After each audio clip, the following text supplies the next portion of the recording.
Hi, everybody. I'm so sorry that we're late. Welcome to my channel. Welcome to the madness. So I know it's been a while, guys, but we are doing another episode of our great Westerosi debates. This time, we're actually practicing for Ice and Fire Con. So we will be at Ice and Fire Con doing a live debate for one of the panels. It will be filmed, so you'll be able to see it. But we just wanted to get some practice in because this time we're doing teams instead of it being a single person debating. So we are also looking for a sixth debater. So if you think you've got the cojones for this, hit me up on Twitter. We'll audition you. We'll see if you have the stuff. So let's introduce, before I introduce my panel, let me tell you what we will be debating about. We'll be doing two debates for you guys today because two is better than one. The first one will be Sansa versus Sansa. So it'll basically be Sansa did everything right versus Sansa did everything wrong. And we'll be talking about some key moments in the story. And then the second debate will be Margaery versus Cersei, the queen versus the queen. So, yeah. So first up, I have old, new dude. Hello, I'm old new dude. I have a small YouTube channel, 67 subscribers, going strong. Love Ice and Fire. And I thank Nettles for giving me this opportunity. So thank you. Woo! He's also a familiar face. Definitely, we've done two debates. So here's another familiar face, Westeros and Chill. Hello, it's good to be back. I am Westeros and Chill. I have a YouTube channel. Check it out. We do drunk history, and I'm looking forward to doing more drunk history and reptile videos. Woo! All right, and then we have Liz, brand new to my Hello. I don't have any channels. I just love to be on Twitter, and you nerds complete me. So she's super smart, super passionate about A Song of Ice and Fire. She knows everything. There's nothing I can't talk to her about, and she's got spunk. So you're the wild card. You're the one I'm a little bit scared of. You might say something that that might throw me for a loop. I have a filthy mouth. So filthy. Let's go. Let's go. And Let's then do we it. have the Green Bard. Hi, everyone. I'm Guy. I have a channel on YouTube called The Green Bard and talk a lot about magic and tinfoil and stuff like that on the channel. So be happy. And I play some music, as you can see from my guitar in the back. What? So I thought those were fake. Just kidding. And then we have Charles. Hello, everybody. I'm the heir of House Tyrell, aka Tot. You can find me on Twitter at Heir House Tyrell and on Instagram as well. I love Song of Ice and Fire. I'm a nerd and I'm ready. Let's do this. Yeah, I'm scared of you. Oh, baby. Ooh, baby. Yeah. Good night, edible. We'll see. And then our judge today will be Lady Stoneheart. I was about to say it. Hi, I'm Lady Stoneheart. I'm Lady Thistle on Twitter. And yeah, I'm just here to judge this thing. So good luck to everyone. Aren't you like Sansa's mom or something? No, I'm not. You know, it's fine. All right. All right, awesome. So I've kept you, audience, waiting long enough. So let's just go ahead and get started. So just to preface this, in case this is your first time catching one of these debates, we talk a lot of shit. We cuss, fuck, bitch, shit, cunt. What else? What other cuss words can we say? Get out the way. Fuck. Fuck. Margaery. So if you're a person that can't handle cuss words, get out. Also, this is like a spoilery section. We will use whatever we can to make our point. So we'll go to the end of the show. We'll talk about all the books, World of Ice and Fire. anything. What else? Any disclaimers? Sample chapters. Wins sample chapters as well. I'll be using them. Yeah, All the chapters. Everything. Yes, All- everything written, all the everything chapters. known, everything watched, everything whispered. And our judge, Lady Stoneheart, she will be assigning a point for every round, and then that's how we'll figure out the winner. But she does take into consideration what the chat says, right? Sometimes. We'll So, huh? I'm reading it. I'll see it. Yeah, you can still see it. So don't be shy about letting your true feelings be known in the chat. Alrighty, so let's get started. Like I said, we've waited long enough.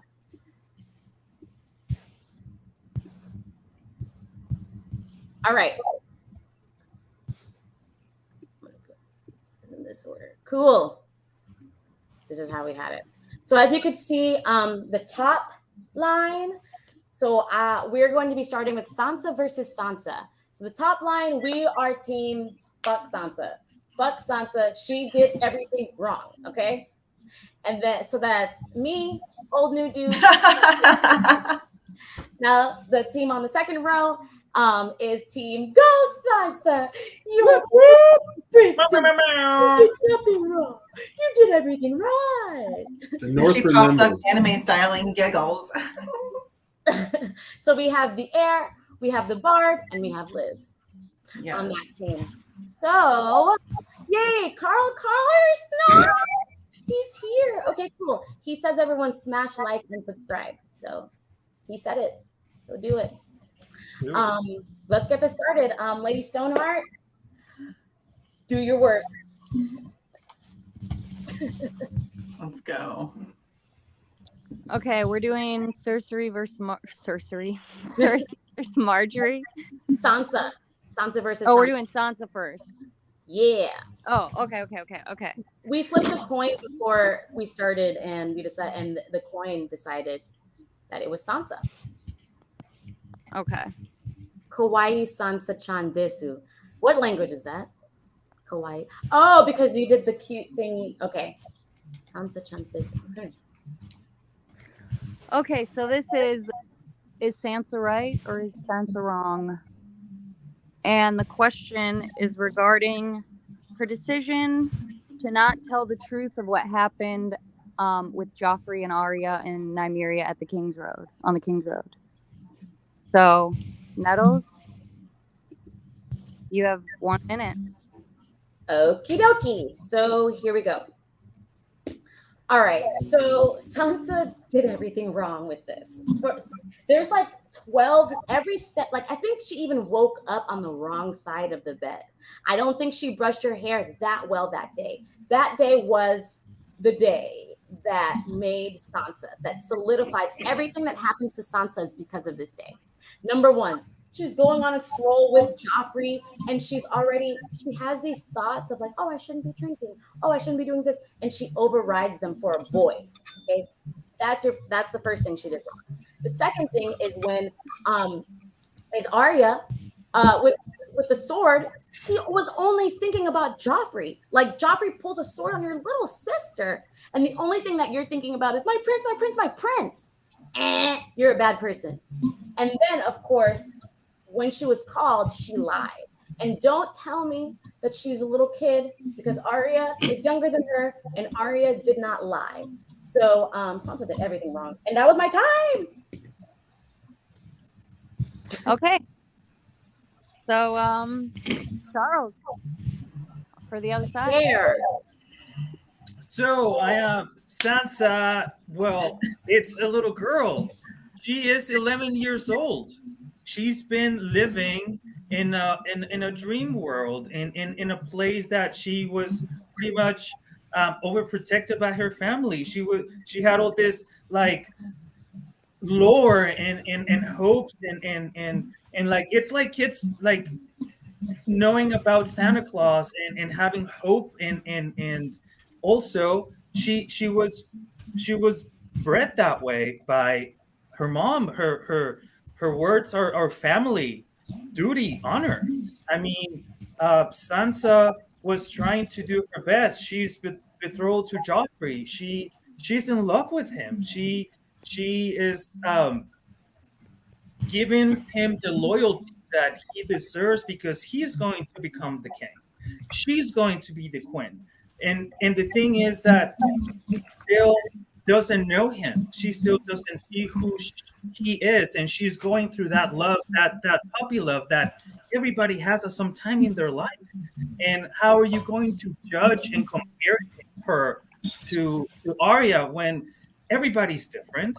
You cannot compare siblings to each other when there's everybody's completely different. And I think that she was just following her heart. She was following what she knew, and she was following what the right thing to do was for her. And I think that's pretty much my minute. Oh yeah, have a great minute. I was thinking what you were saying that I didn't do the things. Okay, so now it's dude. Okay, dude. Show us what you got. All right. The world that the Westeros is roughly based on, I mean, they're married at 12, 13. They die at 35. I mean, they have to grow up quick. So the poor Sansa as a baby doesn't know what to do, doesn't fly. She needs to remember that she is a Stark of Winterfell, not a Tully. She's acting more like Ulster Tully and her mother than a Stark of Winterfell. She needs to grab a hold of them and stand her ground. I don't care what the future holds for her. She needs to do what's right. Hold on a second. It Her little says sister dude. knows what. I'm sorry. What? Time out. Kulnitsky is saying dude is too loud. Is it too loud for the rest of the chat? Let me try to get further back. Well, no, I think I can do something with the mic. I can do something on my end. Let me see. Edit mic.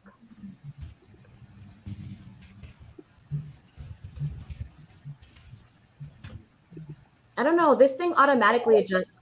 Jeff says he sounds fine. All right, I can adjust your mic volume. I'm just going to lower it a little bit. Can you please say the ABCs? ABC. But keep going. A, B, C, D, E, F, G, H, I, J, K, Okay, L, M, N, O, how does P. that sound? How does that sound, chat? Carl says sounds good. All right, I'm just gonna leave it alone. I'm so sorry, Kulnitsky. I love you. I love you. I do take what you say into consideration, but Do you want me to slide the camera back a little bit, try to get the mic further away? well, it sounds fine for everyone else. So Okay. I'm so sorry about that. If you can restart Restart? Okay. or keep going or whatever you want to do. I'll just keep going. I mean, she acted more like Holster Tully and her mother than her father. Her last name is Stark. She's a Stark of Winterfell. Arya, it's a Stark of Winterfell. Arya acted like a Stark. Instead of worrying about being queen and promoting the family from family duty honor, she needs to remember what family she actually is. That's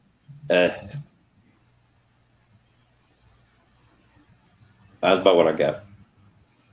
Perfect. Okay, All next right. we have the bard. All right. So yeah, I'll grant that Sansa was a little mature. She was 12, and even if in world she's expected to be mature, we as readers need to consider the literary themes against the real world. And in the real world, she was 12. But I think she did a great job anyway. She was trying to keep the peace. Everything she did was to maintain relationships and to keep her family and Joffrey's family at peace. Keep peace with Joffrey. She couldn't help that Joffrey was a POS. I mean, that's what he was. She couldn't help. She couldn't help that Cersei repaid her kindness with betrayal and the murder of Lady. She was trying to go along to get along. Ned did a great job of explaining the correctness of Sansa's actions to Arya in that later chapter, a lesson we should all take. She couldn't help that Arya escalated the situation and made it all worse. Sansa did everything she could. Wow. Don't, Nettles. No Don't. interference. Sorry. All right, that's all I had. Wow, that was a low blow, Bar. Okay, gloves are off. Bar said gloves are off. Okay. All right. Next, we have Westeros and Chill. Make him pay for that. For Arya. He came for Arya. All right, let me start you off. And go. So one might argue from beginning to end that Sansa is a selfish person. We read her chapters and she's only talking about herself. She's only thinking about herself from every chapter that I can recall. In fact, she's mean to Jon, and then later she only cares about it because then she's the bastard, right? When she's Elaine Stone. So she was acting incredibly selfish in these moments. She didn't care about her sister, just like Nettles said. That's way more important. You mentioned her age, but I know who I was at 11. I wouldn't lie to cover the ass of an unworthy little piece of shit. I wouldn't sell out my sister at any age. So I don't think her age excuses her from this. And I like what he said about she's not acting like a Stark, like the honorable Starks. She's acting like, honestly, nobody. She's only out for herself. She wants to be queen, and everybody can see it. And that's my argument. You so smart. You so kind. All right. Wait, I wanted Liz. to say. Oh. I wanted to say that J.S. Holgerson says best shirt. Can you show the Kingslayer? That's a great shirt. Yeah. I've seen the band Slayer 3 times in concert, and so when I saw this shirt, I had to get it. It was Have to just do it. perfect. It was one of my favorite characters too. And then Lannisters Jeff for life. says old nude dude said fuck them kids. Yeah. All right, Liz. So I would say that a lot of Sansa's actions, not only are they echoing what she was raised to do, but when you become, and I think Kat is a big example of that, but when you become a part of someone's house, that is your house now. How many times is Kat like, all right, it's time to be a Stark for true? And that is what she has taught her daughters. That is what she drives home. Sansa knows that she's betrothed to Joffrey now, right? Like that's her man. And she's 12 years old and she's standing in a great hall, even if it's, by courtesy only, surrounded by the king, the queen, and all men at arms. And they're just staring at her. That's kind of fucking scary, like I might be a little worried too. And anybody who says like, oh, she got Lady killed, Lady was going to die no matter what. As long as Nymeria is gone, like Lady's going to be the one. So I think that Sansa did just what she was taught to do. She panicked and she froze, and that's my time. All righty. For saying anything else, and that's my time. All righty. Now we've just switched, but cool. We're on the same side, so that kind of worked out. Awesome. I wanted to shout out the chat real quick before and give the judge some time to think about everything we said, because the judge will be impartial. She will only be going by our arguments and not by preconceived notions. But I will have to consider what I know to be true in the text as well. Wow. Okay. Oh, boo. Boo. Okay. Either way, everything we said was in the text. So You're fucking. So Terra Incognita says only cares about herself when she saves Dantos. sorry. Baby girl, we're not there yet.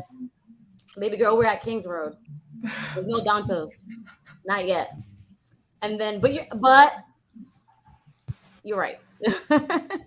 And then Carl Karsnark says Marsha equals Sansa.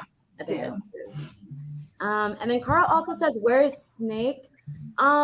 You should DM Westeros and Chill on Twitter, and she'll tell you about that. Right,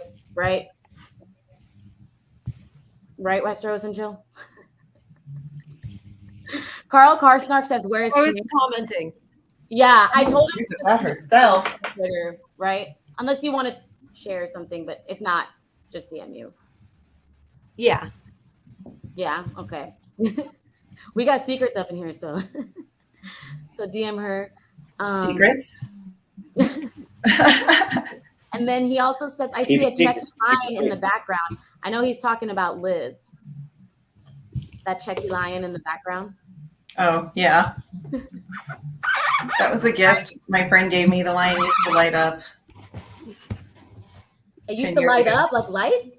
Yeah, the little lion hat, or the griffin, like he had there's little tiny red lights behind him, and so that's actually you pretty could put a cool. battery in him cool. and he would light up. So I put him up there with my Legos that Christian and I built.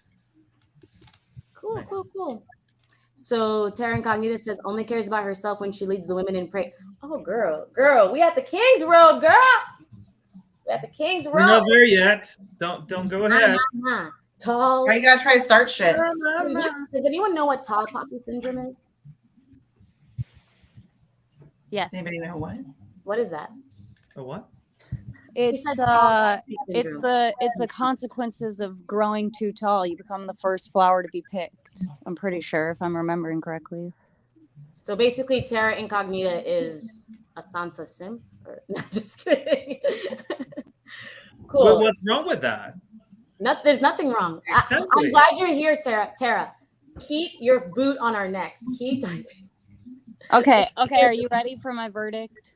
Yes. Yes. Okay, my Well- verdict is I'm giving this point to the pro Sansa team. My favorite points that they made were that Ned spoke to Arya about Sansa's reasoning, about how she is trying to keep the peace. She is trying to assimilate into the Baratheon family at this moment. And yeah, I think they ultimately made more valid points. That's actually Da, da, da, da, da, da. You hush, Charles. Okay, You like the apples? don't hush, Charles. 'Cause you How do are you the like first. them apples? You're the first. How to you like them answer lemons? the next question, or the next scenario we're discussing, which is how she handled the Battle of the Blackwater and her decision to not go with the Hound when he offered to take her out of the city. So, Charles, well, okay. you have 1 minute. I go first. Well, I had Liz going first. But Okay, Oh. go Liz. Okay, Liz, go ahead. Sorry. Okay, so if we're talking about how she handled things overall at the Blackwater, amazing, because it doesn't only come down to did she or did she not go with the Hound. Let's look at things leading up before going into that room. She was down there helping a Lannister. Cersei had palmed Lancel and taken off, and the people were freaking out, and she's got the wherewithal to say, oh hey, Moon Boy, jape for us, and helps Lancel, even though she could have just let him fuck off. Helped him either way, calmed everybody down, just like she was expected to, just like she's been groomed to do, armed herself in courtesy, and then moved forward. I mean, she's handling the Blackwater, and maybe she didn't go along with the Hound, but like he's sweaty and bloody and crazy-eyed, and his face is burnt, and the fuck's he going to do with her on the road? Like, he's pretty recognizable all on his own, but with a highborn maid of 3 and 10 with auburn hair and blue eyes, I mean, I'm not really sure how you're supposed to just put that one in and call it a day. At least Arya can pass as a boy. Time. Oh yeah, that is time. Thank you for watching. I'm not. I'm enjoying the show. I'm gonna go in reverse order. So that's what I'm doing. So now it's Westeros and chill. All right, go ahead. So, for one, let's not assume that every man wants to fuck a 13-year-old. And from a 13-year-old girl's perspective who's being held captive by somebody, I would say any chance at escape is preferable. Now, why it may be a wise decision not to go away right in the heat of battle, she also wasn't very brave with Cersei, with Joffrey. She played along to the very end, and I think she could have definitely run off with the Hound. She already had established a rapport with him. She had reason to believe he would protect her faithfully. And I think at the King's Road, her connection to her family was severed when she inadvertently killed her own wolf. And I think that kind of advises her whole storyline for the rest of her story. So Rest my smart, case. so beautiful. I love it. You gotta throw the wolf right back in my face. How dare you? No, I'm just kidding. And then we have the bard. All right. So Sansa did Sansa did a magical job at the Blackwater. She's a natural empath, and I'm going to just share a little tinfoil here. My tinfoil is that she's telepathically emoting to her scene partners in a lot of the story, but especially in the Blackwater. She could sense the feelings in the room of Cersei, of Lancel, of the Hound, and then the Ilian Pain, and all the ladies as well. She showed leadership. She used her personality and, dare I say, her magic to charm and influence the fearful ladies in the prayer. She charmed and influenced the Hound. She charmed and influenced the serving man to save Lancel's life.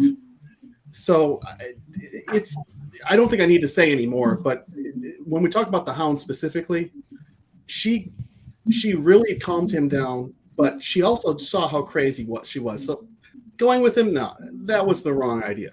She didn't know that Littlefinger and what Littlefinger was behind her alternative, and her alternative looked better to her. So she made a good decision. It doesn't always work out. That's all I got. All right. And now we have Dude. All I gotta say is the bitch didn't give me Sansa. She should have went with a Hound. He protected Arya on the road, had no problem with it. She could have dyed her hair, dressed down. She'd have been fine. He was the true knight that she's always been looking for. And because of how he looked and how he smelled and how sweaty he was and how bloody he was, that wasn't what she pictured the knight to be. But that was who he was. And she gave it up. So piss on her. All right, I'm done. Yeah. You.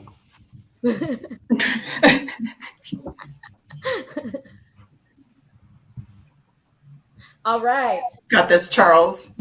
Oh, it's my time. Okay, Yeah. So, well, I think that she did a wonderful job. I'm gonna go with Green here.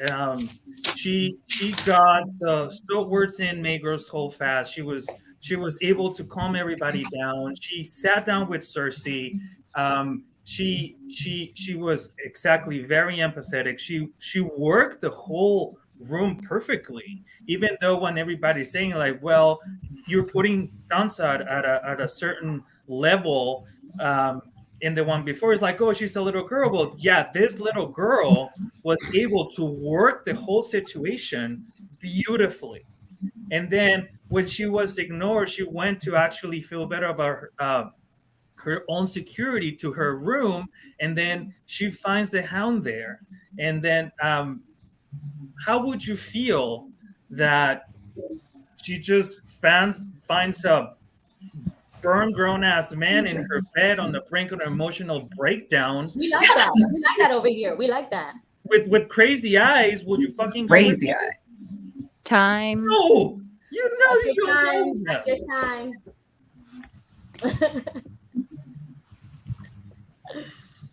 Okay. Go within and end up as an episode of a podcast. I know. We should. Shit. These are all like little hints of like a bigger debate we need to have each question, right? Okay, here I go. Wait, no, this one's ours. Okay.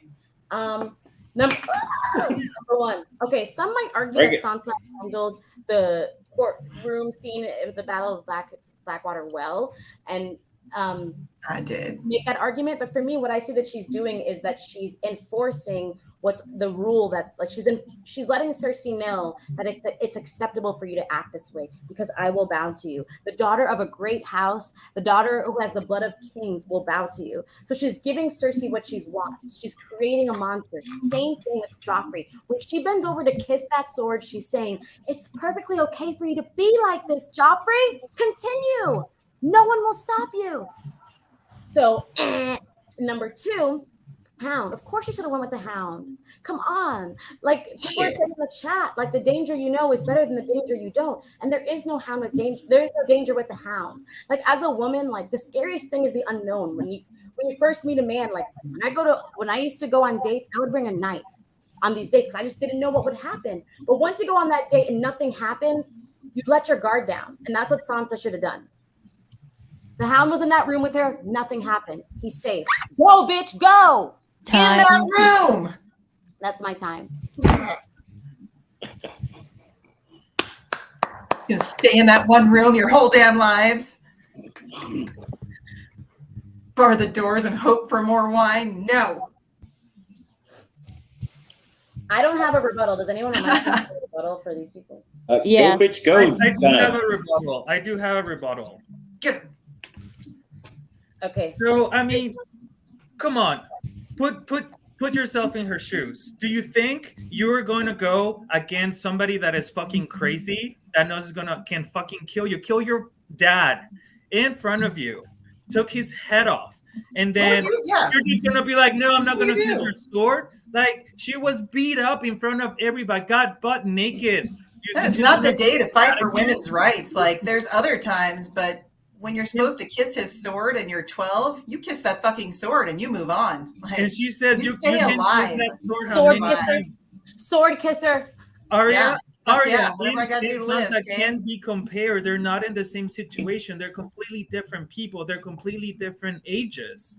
Like, let's change. Like, if Arya was going to be the queen, Arya has taken very different decisions that she did before.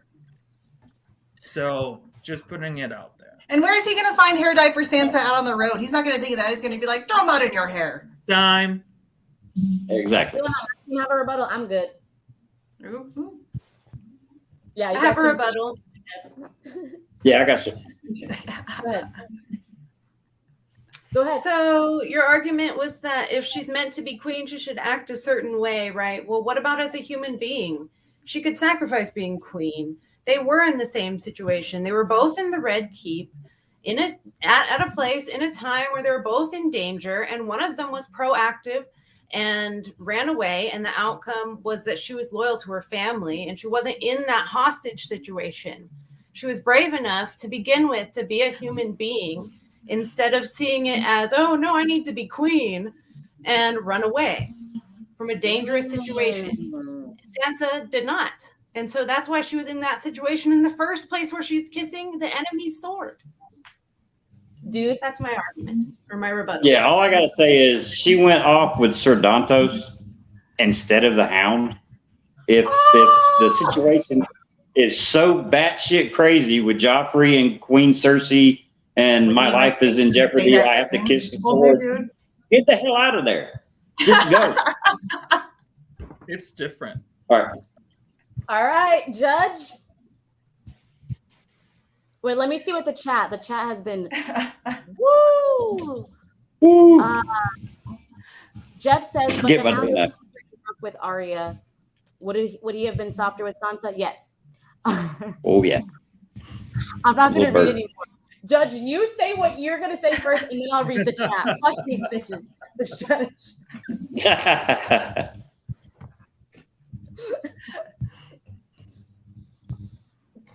This one's tougher for me. I'm convinced that Sansa handled the situation in Maegor's Holdfast well. But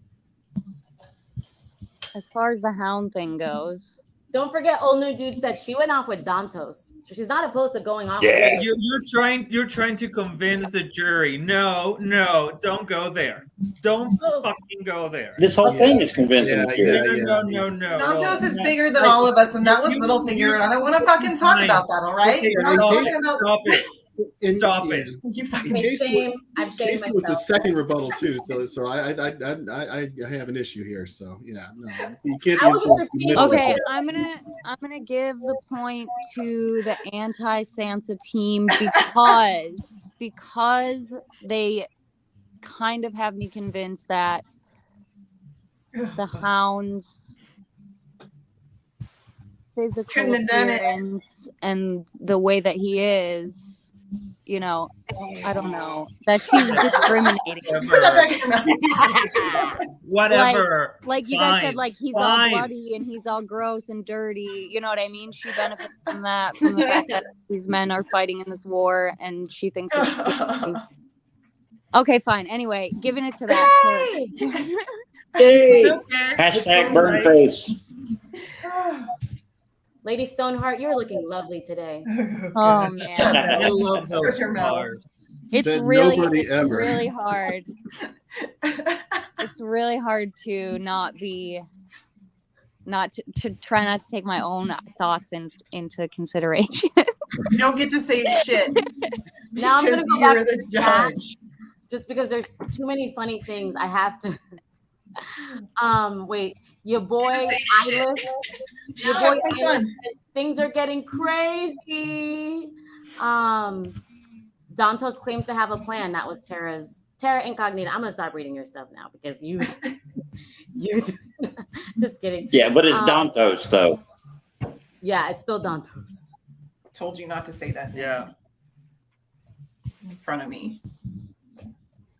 And then Carl Karsnark was making fun of my date night because he's like, date night? No, date knife. So that's the name of his new band. Big knife. Hey, if you're a Yes. woman, bring a knife to a date. Listen, put it in your purse. Things go sour. In your purse? You should be wearing that shit in your hair, in your boots. Like, I used to have the kitchen ones. But yeah. Sorry, Judge.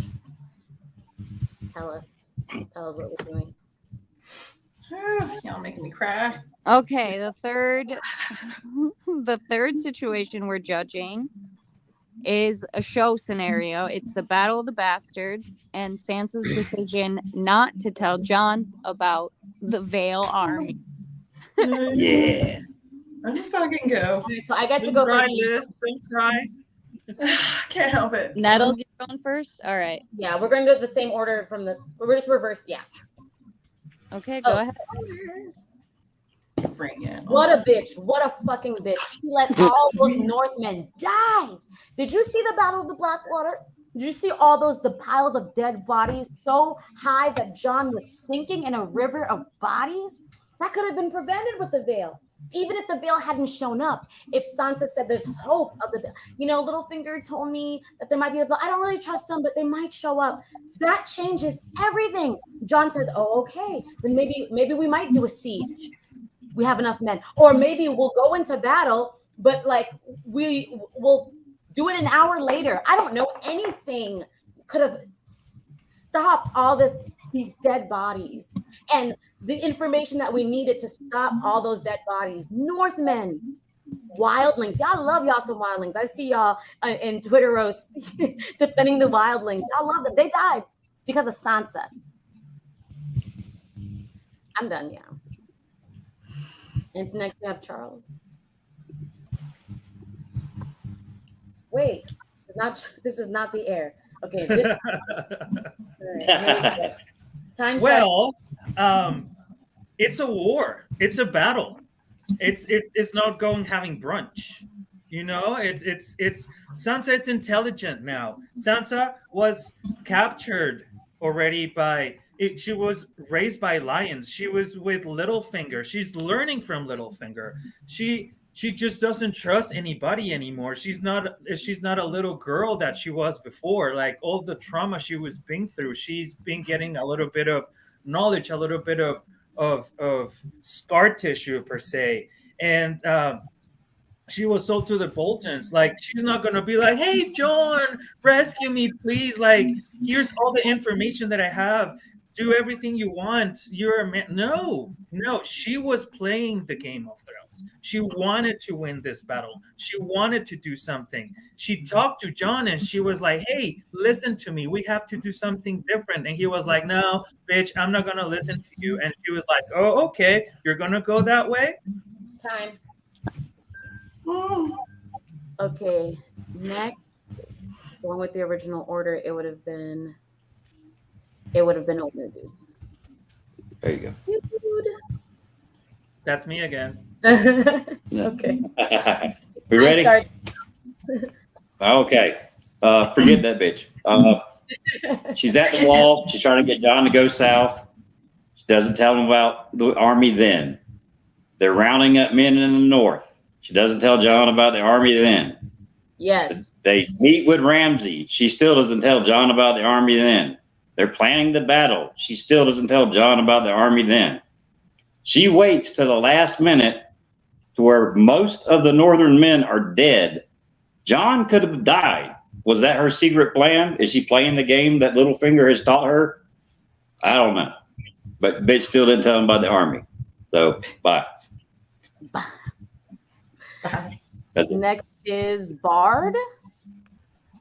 All right. So Time starts now. Sorry. Wait. all right. So am I ready? Okay. Now I'm ready. Now I'm ready. Sansa did it right. She didn't want to use Baelish because he was a piece of shit. Everyone knew Baelish was a piece of shit. A backstabber. You could not trust this man. So she held back because she didn't want it to happen.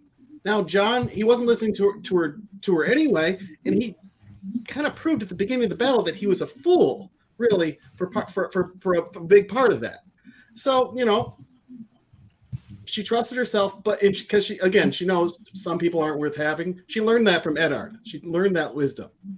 Jon didn't learn some of that wisdom, and he messed up. But it became clear it was a failing cause, so almost all was lost. She did what was needed. It worked out. She saved Jon's ass. She did it right. Boo.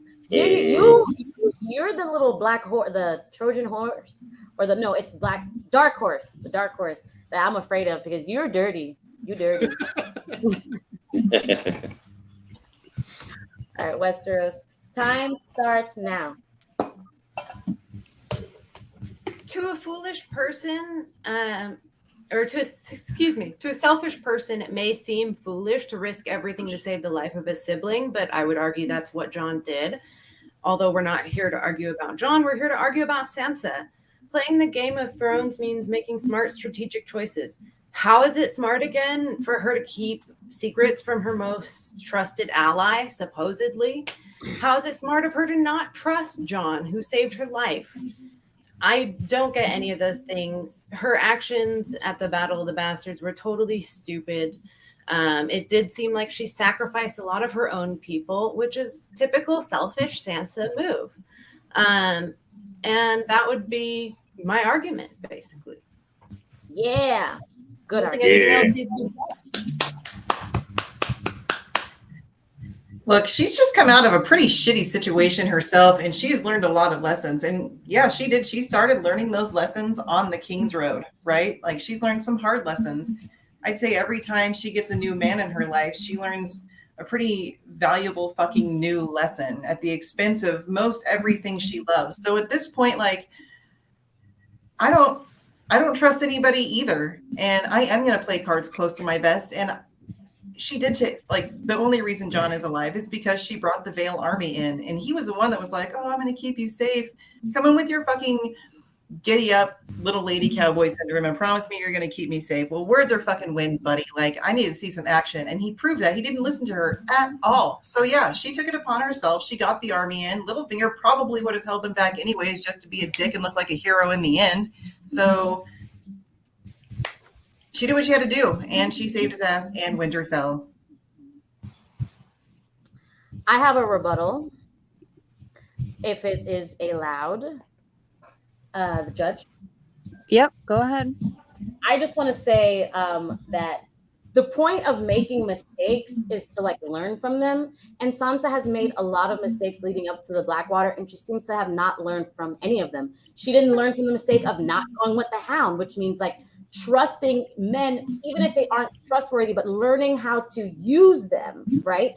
She could have learned a lesson from the Hound and been like, okay, well, I don't trust Littlefinger, but I'm going to use him and use the army to get my little brother Rickon. And she didn't learn from her mistakes. Dude, Westeros, you guys have anything? Yeah, I got something. She trusted Dantos, but not Jon. That's all I got to say. Bravo. Agreed. Look, when she trusted Dantos, she was 11 and just starting out. By the time she gets to Jon and she's just trying to give him some advice and he's just brushing her off, you got to know, of course she's a little bit gun shy. She's going to be there's not supposed to be any, residuals of that. We're all just supposed to, I don't buy it. I'm sorry, I don't buy it. She's just been fucked over one too many times.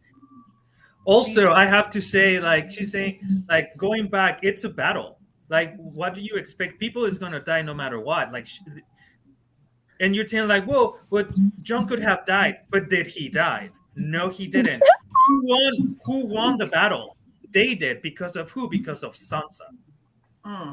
So like everybody learned at different speeds and at different times. Like even though like she's maybe a little bit slower than someone else, she proved that she did the right things by winning the battle. She brought the veil.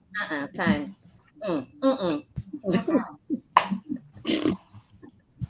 Fucking can't. Thank you. Judge? Pro Sansa wins it. No. Chat? No. This can't be. This cannot be. No, look, I'm surprised too, but how many people did she kill by omission? No, they convinced me that not only could Littlefinger not really be trusted, but she barely knows Jon too at this point. He, you know what I mean? She's not. Okay, sorry, I'm getting crazy. She's nothing can be quick. She's not going to be quick to trust. For, you know, anyone, especially men, and she's seen families betray each other. You know, like they convinced me, and I was surprised about it. So they win it. They also are their argument was that they won anyway, so actually Littlefinger could be trusted. Well, they did. Our argument won the whole damn argument. So that was and that even was if you part couldn't of their, trust that him, was part of their even if you argument. couldn't trust him, what is lost by just telling Jon? Like, there's nothing lost by just saying it. Chat, I concede. Like, I'm a sore loser, but I'll let it go. Fine, y'all got the point. But chat, I want to just hear y'all's opinions. Like, do you think put if you think team fuck Sansa should have won or team go Sansa? So just write go Sansa or write join us. Yeah, we won this one. I know you won, but the judge says goes. I mean, but you squeaked one out, so it's okay. You want to try? You're trying to win the popular vote here. You're trying to win the popular vote here. Nettles, if it's any consolation, none of this ever happened. Okay.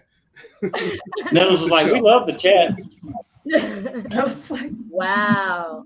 It's some traders up in here talking about pro Sansa. Get the fuck out. Look, I haven't seen any anti-Sansa. There's a team fuck Sansa was the first one. Jennifer Slattery. She has an IQ of 300. Okay. Yeah. I know her. Jennifer Slattery. Nice. And only one of the pro Sansa ones is my son. So, fuck y'all. Oh, you. Okay, next one. Next one. Okay, the final situation. I hate this one. I hate this one, you guys. I hate this one. It's quite broad, and it is Sansa's entire relationship with Daenerys Targaryen. I think you guys go first this time because I think I went first last time. Okay, so it would be. Yeah, let's go. It would first. be. Hold please. All right, so they have a rough start, Daenerys and Sansa, and I can understand that because Jon's been gone for a while, and Sansa's really stepped up and taken charge of what's happening in Winterfell and put the work in and the time in and earned the trust of the people of the North. So when Dany just comes flying in with her dragons and Jon's like, oh, hey, by the way, like I convinced you to let me have this spot, this title, and said, oh, yeah, no, King of the North, I totally got this. But now I'm with her and we're all going to bend the knee and we're equals, but we're not. So, bend the knee, right? Cool. And feed the army and the dragons as well. And smile. We want to be really welcoming. Like, I can understand why she's a little apprehensive when Dany shows up. Seems like a lot. Cool. And then Westeros. Okay, so why I hate this is because it's so frustrating what Sansa does to Dany, okay? She shows up to save everybody's life. She's risking everything, marching her whole army and all her power north to save everybody's life, and this girl can't even be grateful. She's got to be weird and suspicious and honestly, yeah, she's supposed to be welcoming, but she's not. It's a lot of fake smiles. It's a lot of backhanded little, lines. And I just think it's really ridiculous. This is somebody who's another powerful woman who Sansa should see something in common with. She should be uplifting to her. She should try to get to know her more and maybe be friends. Maybe even learn a thing or two from how diplomatically Daenerys has handled everything up until this point. And does she? No. Why? Because she's selfish. Okay? She only sees herself. She sees a prettier young, like a prettier queen coming along, more powerful than her, and she's selfish.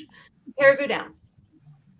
Okay, next would be Bard. All right. And time. Start. So first of all, none of this happened because this was a show. But I'll let that pass. And we'll defend Sansa's actions here, okay? It happened, but go ahead. She didn't really have a relationship with Dany. That's what it was. And that was as it should have been.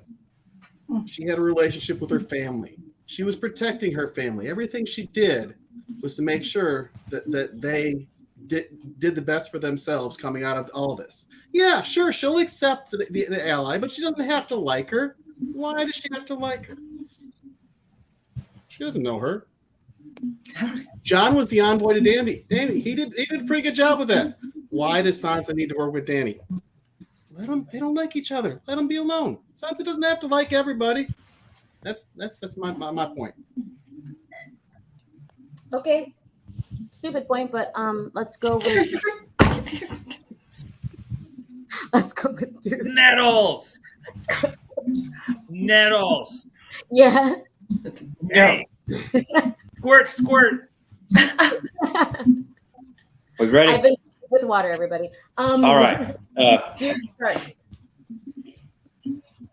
Not a problem. So Sansa's protecting her family that she didn't trust with Littlefinger's army from Dany.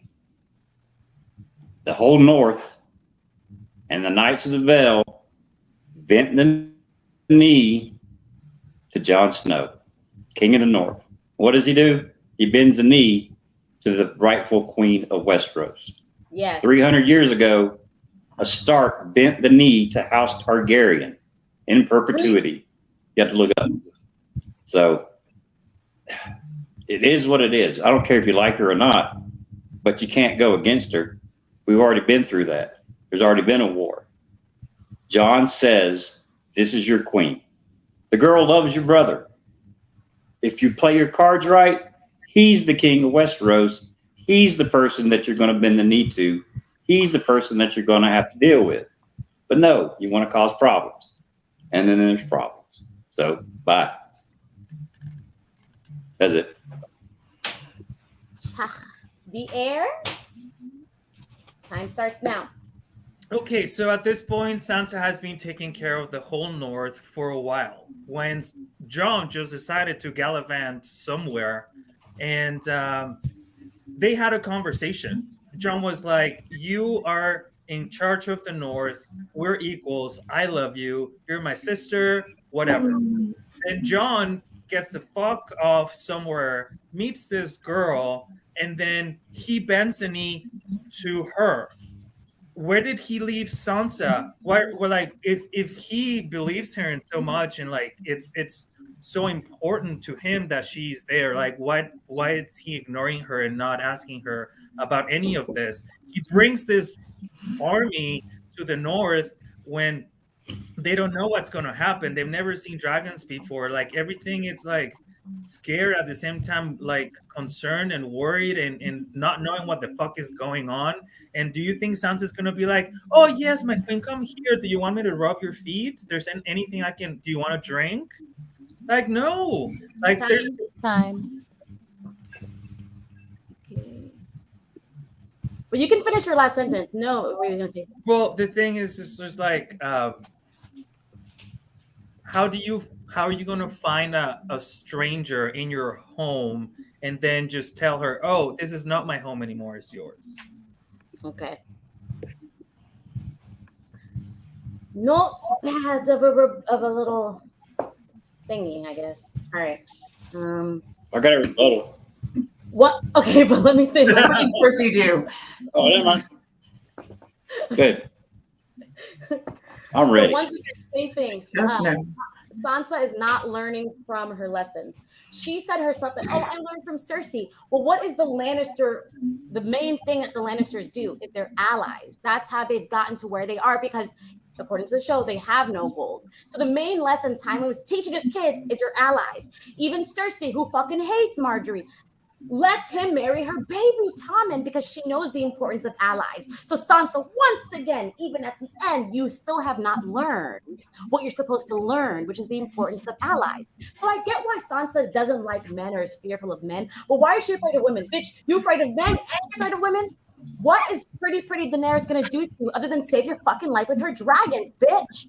What do you have against her? At least if she would have done something to you, then you could hate her. She's done nothing, and you hate her because what? No, bitch. Sansa did everything wrong with Dany. Justice for Dany. I'm done. First of all, Cersei doesn't recognize the value of allies. She just gets backed into corners and knows she has no other choice than to do something. She's like, fucking Tyrell's everywhere. Like, guess I gotta do it. Like, she's not like thinking about strategic advantages of having allies. She's just a dumb bitch who gets backed into corners, like, and then spits out like a porcupine, like scatter shots to see what sticks. No, Sansa learned plenty of lessons because the decisions that she makes moving forward, she's learning. Yeah, she's learning on a scattershot as well, but at least she's taking the value from it as far as I care about small folk. I care about the people around me. Whereas other people that she has been learning from don't give two shits about what small folk or anybody thinks of them. And also, what do you think? Like, she did get allies. She got the Arryns. Yeah. It's like she's just smart about it. But Jon Snow got them 60 Mormonts. Exactly. She just doesn't get anybody. She has to be smart about it and see who are the real allies instead of just getting whoever is gonna fucking after, you know? I have a quick rebuttal to that, and then I'll let my team go. Me too. You guys said Sansa got the Arryns, and then you made fun of the Mormonts, which I don't know why you'd make fun of. I would never make fun of the Mormonts. I'm saying comparatively, okay. If what we're bringing to the table matters, Sansa clearly brought way more to the table than the Mormonts did. But I love the Mormonts. Okay, but that means Sansa got allies for the Battle of the Bastards, and Jon was trying to get allies for the War for Humankind, and that's why he got Daenerys, who has dragons to fight against the army of the dead. To come join the army that was already at Winterfell, ready to fight the army of the dead. Don't start with me. But this is a relationship with Dany and Sansa. Dude and Nettles. And I'll give you guys, I'll split this. Well, with the Arryns, though, it was Littlefinger that got the Arryns, one might argue. He's the one that made all those plans connecting her with the Arryns in the first place. That wasn't her achievement. Well, it was, yes. Have only done it for her. But he did it because of Sansa, because Sansa is the key of the North, and Littlefinger wants the North. He used her, but at the end, he got fucked. He wanted to play hide the sausage, and instead. All right, dude. Well, either way, it wasn't her achievement. Okay, since we're going back to the Knights of the Vale and all, can you imagine how many Northmen that would rally to Jon's and her cause if they knew they had thousands of knights from the Vale backing them, knew that they could win? How many Northern lives would be saved? I mean, all right, that's done with that one. All right. The woman came with dragons. Jon Snow is the king in the North. He made Sansa Lady of Winterfell, not Queen of Winterfell. Do your damn job. Do what you're told. This is the kind of world we live in. Keep your mouth shut. Everybody gets along. Bye. Thank you. Judge, I turn it over to you. Really? No, there's no more rebuttal. Kill you. Judge. Really? Okay. Get to the kitchen and cook. Shut the fuck up. Someone has to cook. Somebody's got to be the bad guy, man. I'm sorry. Okay. Believe it or not, I'm pro Sansa.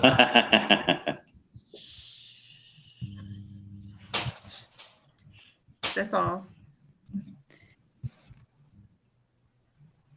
I know it's hard. Let's see. She don't I'll want to give talk to us. some time. Let's see what the chat's talking about. Dothraki are no less scary than dragons, says Kulnitsky. It's true. Yeah, Jamie even says, he's like, they're terrifying. They kill for fun. Like they were just having fun. Field day. Carl You know? They're like, let's go. Carl Carson said Cersei shows her everything not to do. Jeffrey Lane says, by Mormont math, they brought 600. Yeah, they did. Jeffrey, don't start with me. I don't know why y'all making fun of the Mormonts.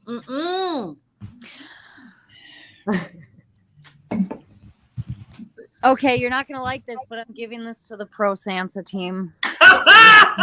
Yeah. You're biased. You're a biased person. Charles and Green Bar. Look. What sold it for me was all the commentary about how Sansa doesn't really know Dany. She has plenty of reason to not want to trust and bend the knee. And Can you tell me what those reasons are? Because she's a stranger. Like what is that the King of the North has bent the knee to? That's a stranger. Okay. So being a stranger means be a bitch to. Okay, what's the other? She's a stranger. Okay. She was more than willing to bend the knee to the Lannisters. When I She wasn't more than willing. What was she supposed to do? She Run was the away, kind- But when I hear them Sansa did it say anyway. She was just that- not happy about it, but she did it. I do want to hear what the judge says. So what when are, I hear what are them the reasons? say that Dany is a stranger, like it doesn't just come to mind that Sansa herself doesn't know Dany. It's that she is a stranger to the whole land. They don't even have, you know what I mean, like they do with other people. They don't have, they don't have But it's information. not like a how visit. she- This is a war against the dead. That's my thing. It's like, yeah, if the White Walkers it weren't a thing, and then Dany's coming to the north, sure, Sansa could be apprehensive, which still you shouldn't. But I could see that if she's coming over for tea, and you're like, "What do you want, bitch?" But it's literally like she's bringing dragons to fight the dead. So And she's bitch to her. So she's Yeah. supposed to stop playing the game Yeah. just because of that? I mean, No, She I brought dragons That's to lots of places, and they okay. weren't always happy to see her. Like, as we know, just because she has dragons doesn't mean that we should welcome her with open arms and be excited to see her. It's still going to be scary for people. We got to like. Please talk about I'm talking about White Walkers. I'm talking about White Walkers. She's And- not She's there to save their life. Nettles, listen. Sansa doesn't know this. The ones that know this is Jon and Dany. No, like Jon they're just tells bringing her. them. Like Sansa is preparing for war, but not for this kind of war. Like Yes, she's she doing is. it anywhere. Jon tells her that, and that whole scene with her saying, Yes, "Oh, we need and to Jon get told the armor." Sansa, "Well, we're fighting this," and Sansa was like, "Okay, well, let's do So you're this." saying Like, she doesn't believe in the White Walkers, which is a good argument. You're saying that she doesn't believe Jon about the White Walkers. well, like Cersei and everybody that never seen a White Walker before, they're all stories. So like Aegon they the get there, Conqueror was- and they're like, and then Sansa's like, okay, fine. Like I believe you. We're gonna have this war. Let's do this. She I never could said contend no. that Sansa probably doesn't take the White Walkers seriously. Seriously. That makes her really stupid because even what about the scene where House Umber or whatever with the little boy they get word that this boy has turned into a White Walker. The Night's Watch has come to Winterfell. Like, at what point is she going to believe? How many people have to tell her about the White Walkers? it doesn't matter. Did she actually actively work against the alliance? No. She No. did everything she needed But to what do. if Danny was like, you And know she what? can walk and chew gum at the same time. Why not What if protect Dany your family and their power at the same time as predicting for war? My Exactly. thing is, But she did yeah, you guys got the actively point. work But against the listen, alliance. my whole thing is, even when I watched the show, I was like, if I was Danny, I would teach her a lesson. Oh, you want to be a bitch to me? What if she left?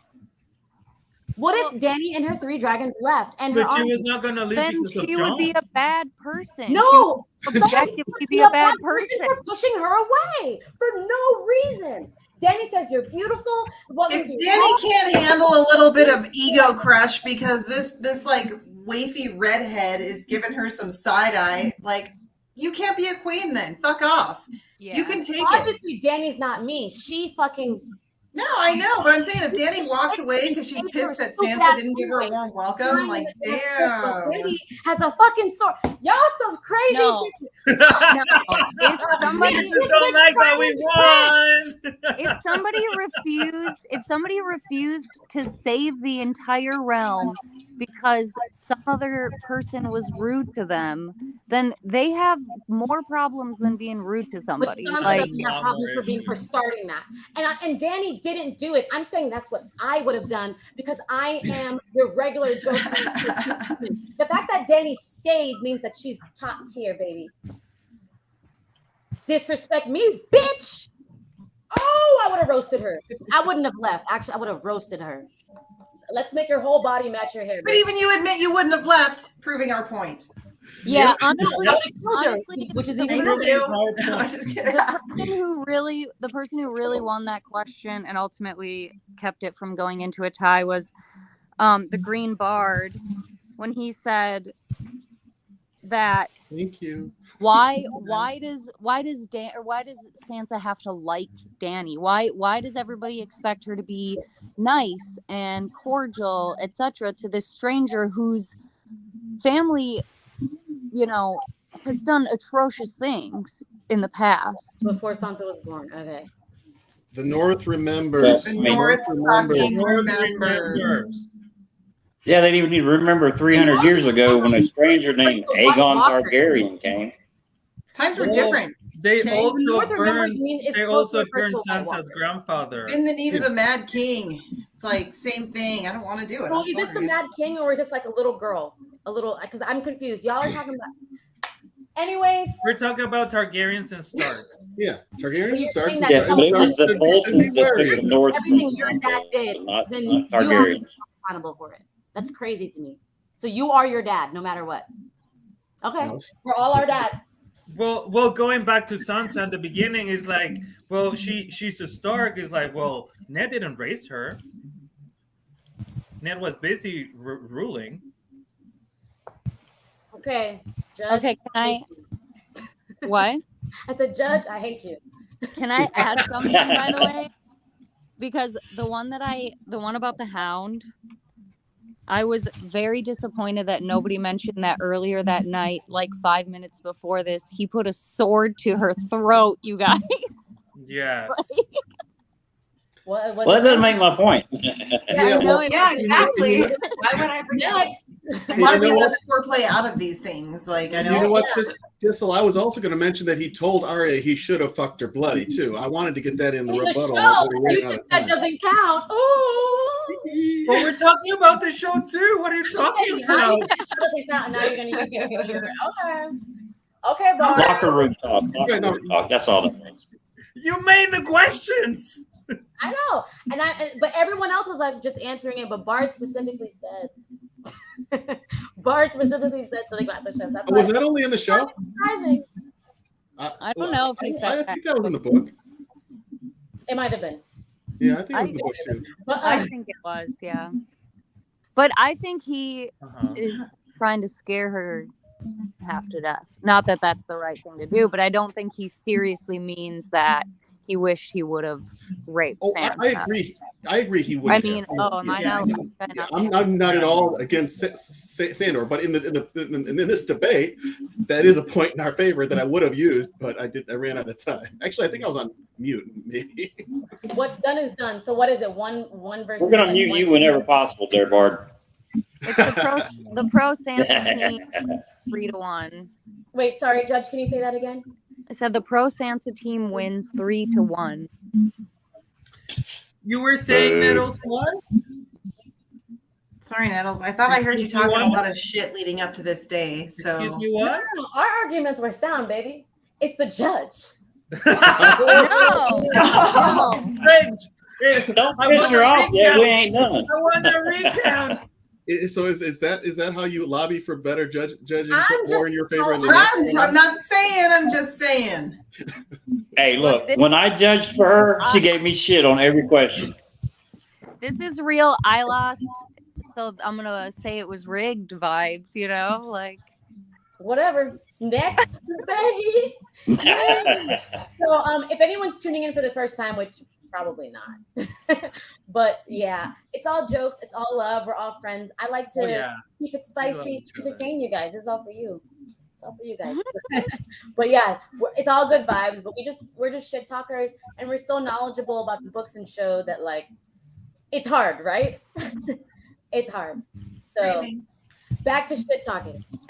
Okay, same teams, right? I'm sorry. Same teams. Same teams. Same teams. And Nettles, you're on team I'm on team Cersei. 30. Okay. Okay. So I am not prepared for this one, guys. So it's once again, Thank God. Eat an edible. it's Cersei versus Margaery. So we've got this top tier, Nettles, old new dude, Westerosi and Chill. We are team Cersei. Cersei is better than Margaery. And then on the bottom row, we've got the Heir, Green Bard, and Liz. They're saying Margaery is better than Cersei. So we'll see who wins. I hope justice is served, and I hope the crone leads Lady Stoneheart to make the wise choices. Yeah, me too. Eat an edible. Nettles, me too. It was the maiden telling you what to do. It and was you need the to listen to maiden. the crone. Let's fucking go. Yeah. Let's fucking go. Let's do it. all right. Golden roses. So Oh no, this. Where's my shirt? wait, who's going first? Lions versus Charles? Roses, is that what you said? Your mom. War of the Roses. Sorry. Charles. Lions going piss first? on flowers. No, Okay. Nettles goes first. Okay. All right, Nettles. And The question is, who wields their power better, Margaery or Cersei? okay. Margaery, duh. She's the queen. Duh. I mean, I said Margaery. Cersei. Yeah, you fucking did. Cersei, duh. Can't triple stamp a double stamp. We see too many examples of Cersei wielding power. She uses the feminine mystique. As we know, feminine has a light side, femininity has a shadow side, and Cersei uses both. She uses the light side, using the example of the show, how she's talking to Oberyn about Marcella to kind of get him to like be on her side. That's using the light side because she's using her true emotion about her daughter. She also uses the dark side, right? She uses sex to get men to do what she wants, because that's the only arsenal that women are allowed to have in this time. Of course, if she had other things at her disposal, she would use it, but she could only use her femininity. And she doesn't just use the light, she doesn't use the dark, she uses both because she's resourceful and she's that bitch.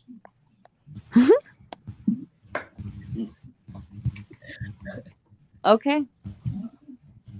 All right, and time starts now. So the question is, who wields power better? Well, it's just that Margaery has a lot more following. They like Margaery. They want Margaery. They want her to be queen. So she got the people's power. Cersei uses threats and fear, and Margaery doesn't. She has a way better following. People actually like her. And by doing that, she can decree and make decisions that is going to change things, and they're going to receive them well instead of trying to kill her. Like, remember when they went to see Marcella out, and they got attacked because they didn't like anybody of them. And Margaery will never go through anything like that because she uses a different strategy. Time. She does. You can finish your sentence though. She doesn't need a dark side. So that would be.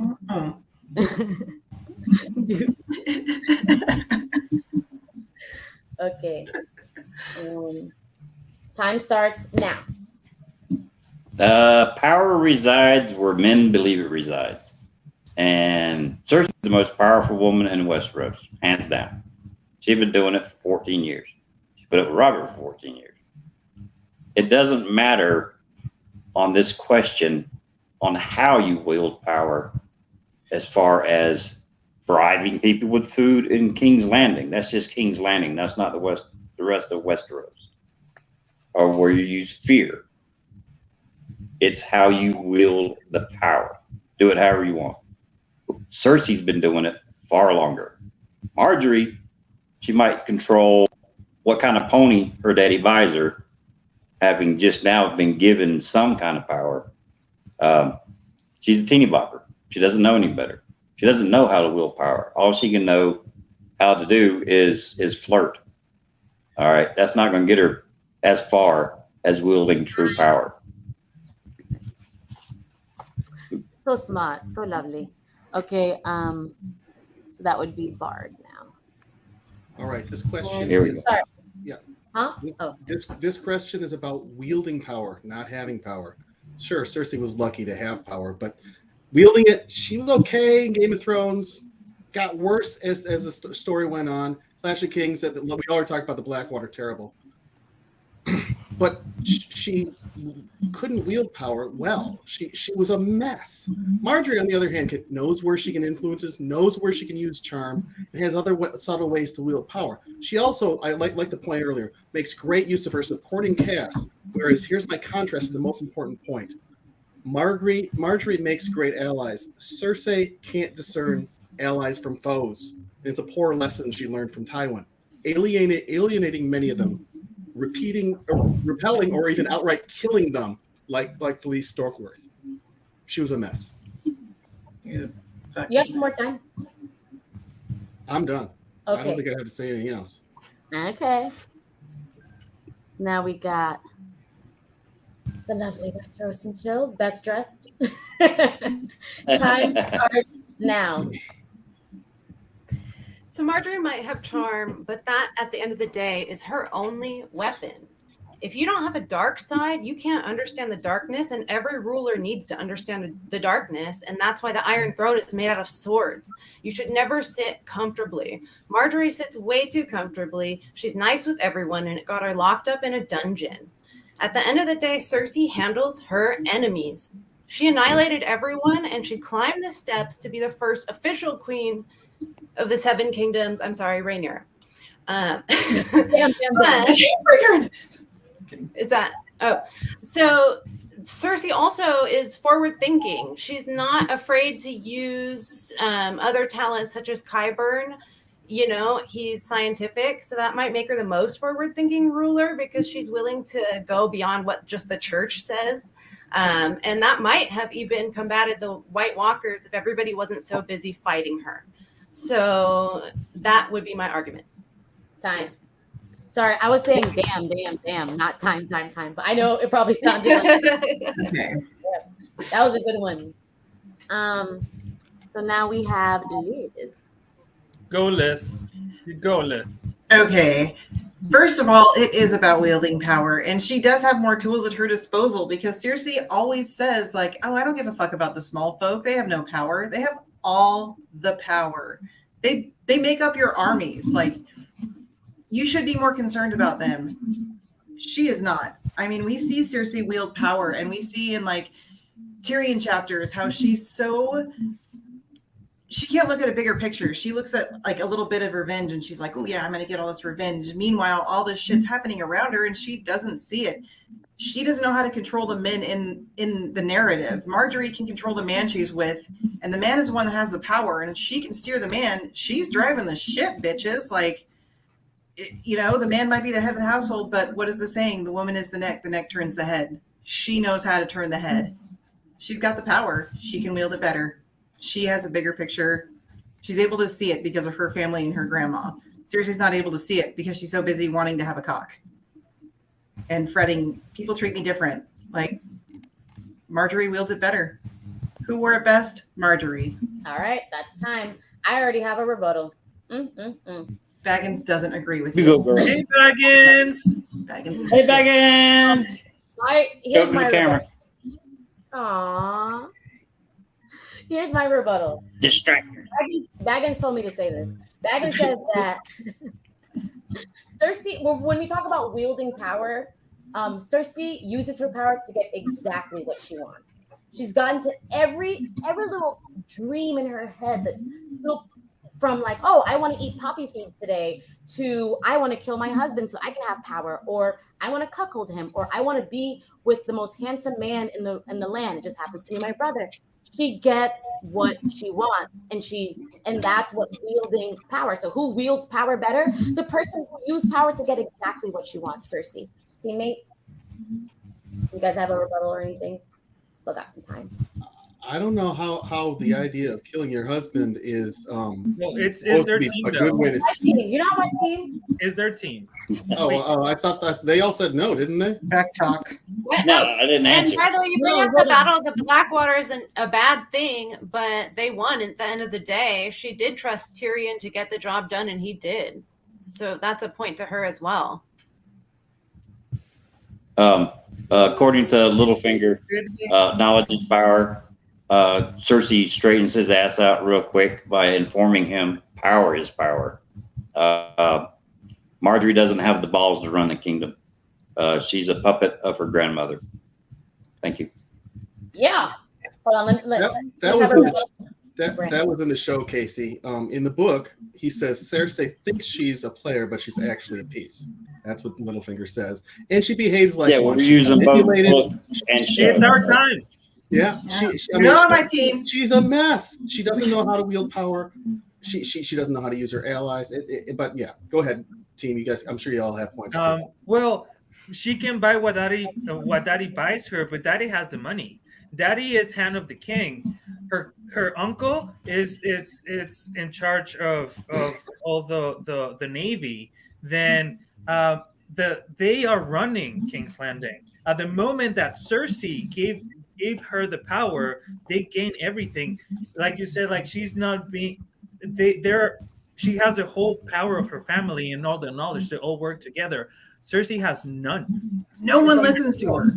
And she thinks that she can wield power, but she's not wielding power. But then she thinks to herself in the same, like, she thinks to herself, like, oh, nobody ever questioned my dad or my uncle, but everybody wants And then to you question said, me. like, She even she knows got nobody locked listens in. to her.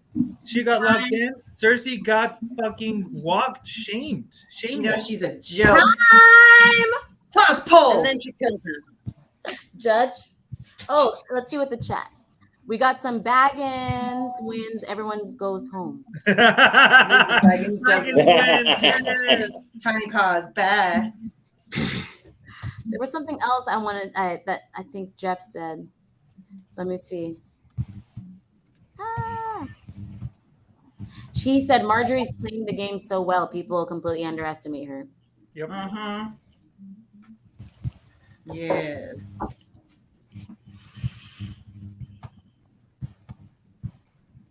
Did you guys see any of the good comments to read out? Yeah. They're great. I wish we actually knew more about Marjorie. So there is one about Cersei, a pro Cersei comment that says Cersei had to actually outwit her strongest allies constantly. Her dad, the council members, the Sparrow, et cetera. But I mean, I would argue, like, did she really outwit anyone when she ended up walking naked with a bell of shame ringing behind her? You have to look at everything as she did it. It's like saying, like, oh, like you woke up, you brushed your teeth, you cooked breakfast, but then you got in a car accident. It's like saying, oh, well, you got in a car accident, so you don't know how to be like, you don't know how to cook breakfast. It's like, well, no, you did. This is bigger than burnt bacon. Like, this is a walk of shame in front of the entire town. It's like, it's unfair to be like, oh, in the end you messed up, so everything you did is. But she messed up every step of the way. Well, she messed up by giving the Faith the power they had. But I'm not going to judge her for having to do the walk of shame because that was all. You know, it's like, but you guys said like Marjorie got put into like both. She did too, and Marjorie got out of the walk, and Cersei didn't. So who's wielding more power?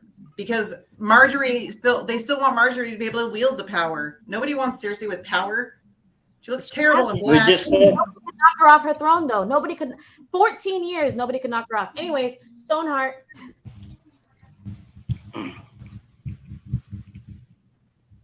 The point goes to Team Marjorie. Fuck yeah! They made more points with like a larger variety of reasoning, reasons. Jennifer Slattery, do you want to judge this? Do you want to judge? Crowd boos. All I hear is that old lady on Princess Bride, and she's like, "Ah!" Oh, All right, next he doesn't question. even go here. Next question. Okay. So the next question Oh, shit. is who has a better relationship with her dad? By the way, this is the first time I'm reading these. So. Who has a better relationship with their dad? Okay, so this time we're going to start from with Westeros and Chill, and then Liz. Yeah. Hey. Okay. Hey. I know how to use this. Okay, there we go. And start. Well, who has the better relationship with their dad? Probably Cersei, who is like literally the image of her dad, reborn as a woman. She has been following him her whole life. She's learned from him. She's taken all those lessons and put it towards everything in her life. She follows him every step of the way. They talk. He has respect for her. And I don't see that happening with Margaery. In fact, Margaery's relationship with her father is never even mentioned in the show or in the text. So I would say this is a no-brainer. And that would be my argument. Cool. And now we have Liz. I would say that Margaery obviously has a better relationship with her father. There's not, I mean, we get lots of Cersei being like, oh, the only time I got any love or respect from anybody in my life really was when I dressed up as Jaime and they thought I was a dude. And then I was treated fine. By all accounts, we don't hear these stories about Margaery because there are none to hear. We don't need to hear these stories. We see that she's more well-adjusted and aware, and she's able to handle things around her in a way that doesn't make her spiteful, and she's just better at everything in life. Obviously, she's more well-rounded. She comes from a family who didn't completely treat her like shit because she was the twin born without a penis. Okay.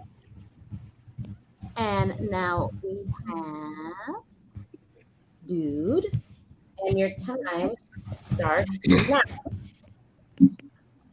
now. On this question, I don't take relationship to mean flowers and ponies. Yeah. And It's Westeros. It's Westeros. It's Westeros. Thank you. Tywin, without knowing it or knowing it, has shown Cersei how to survive. Showed her the dark side. There's her respect for her father. She's the queen of Westeros and still submitted to marry again because her father told her to. That's fear and respect. That's the way of Westeros. This isn't Miami, Orlando, Disneyland. This is Westeros. You need to learn how to survive. And that is the relationship that Tywin and Cersei have. He taught her how to survive. Time. And Charles. Oh, no. Yeah. Well, relationship with fathers. I mean, there's nothing else we can talk about Tywin being a good father. Okay, come on. Like Tywin was not a good father. And also he did not have a relationship with Cersei at all. Just because someone is docile and do what she's been told, that's not a relationship. Like she was just following orders from a person that was just there and telling her what to do.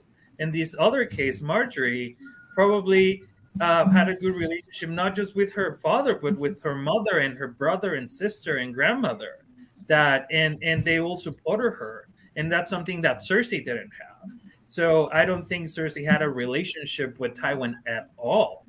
And I believe that that Margaery, in the other case, did have a good relationship with her dad, and not just with her dad, with her whole family. Yes. Whatever. That's it. Yes. Okay, my time. So, I am like, dude, like I'm not looking for flowers and roses. I'm not looking to compare father-daughter relationships by 2023 standards. What I'm judging it by is, was the relationship effective? And by effective, I mean like the survival of your house or getting more money or notoriety for your house. So that was what Tywin wanted. And Cersei is special because Tywin looked at her and trusted her with his plans, trusted her to carry their family up where he failed. Like Tywin wasn't able to be king, but Cersei was. Tywin saw that. He wasn't mad about it. He made all these, he did everything to put her where she is. That's a good relationship. Now, Tyrion is my favorite character, but Tywin looked at Tyrion and saw that the world would not accept you. He saw that maybe you were he saw something that he couldn't trust Tyrion to do things with their house's name, if you know what I mean. But he looked at Cersei and saw that she was worthy. Good relationship.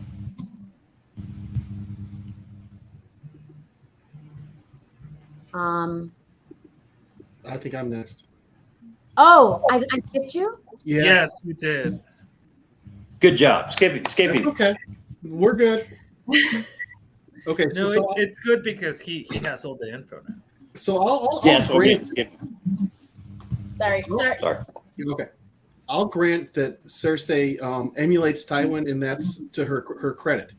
However, first of all, sidebar: emulating Tywin is a terrible idea. But secondly, he judges her on her merit, and she doesn't do a very good job of emulating him. She's actually quite terrible at it. She takes his bad qualities and does those well, and takes his good qualities and totally messes it up. She never figured it out. If she were more capable, she would have gotten his support, and they would have had a good relationship, and it would have been more effective. I take issue with the idea that their relationship was effective. Their kids didn't survive, so that's a thing, you know. Margaery, Mace is their biggest supporter. Everybody in this series, everything he does in this series is with an eye of improving her situation and the family situation, and he supports her 100% of the way. She must have done something right to earn this support. I'm done. Okay, sorry about skipping you the voice time. That's okay. Cool. I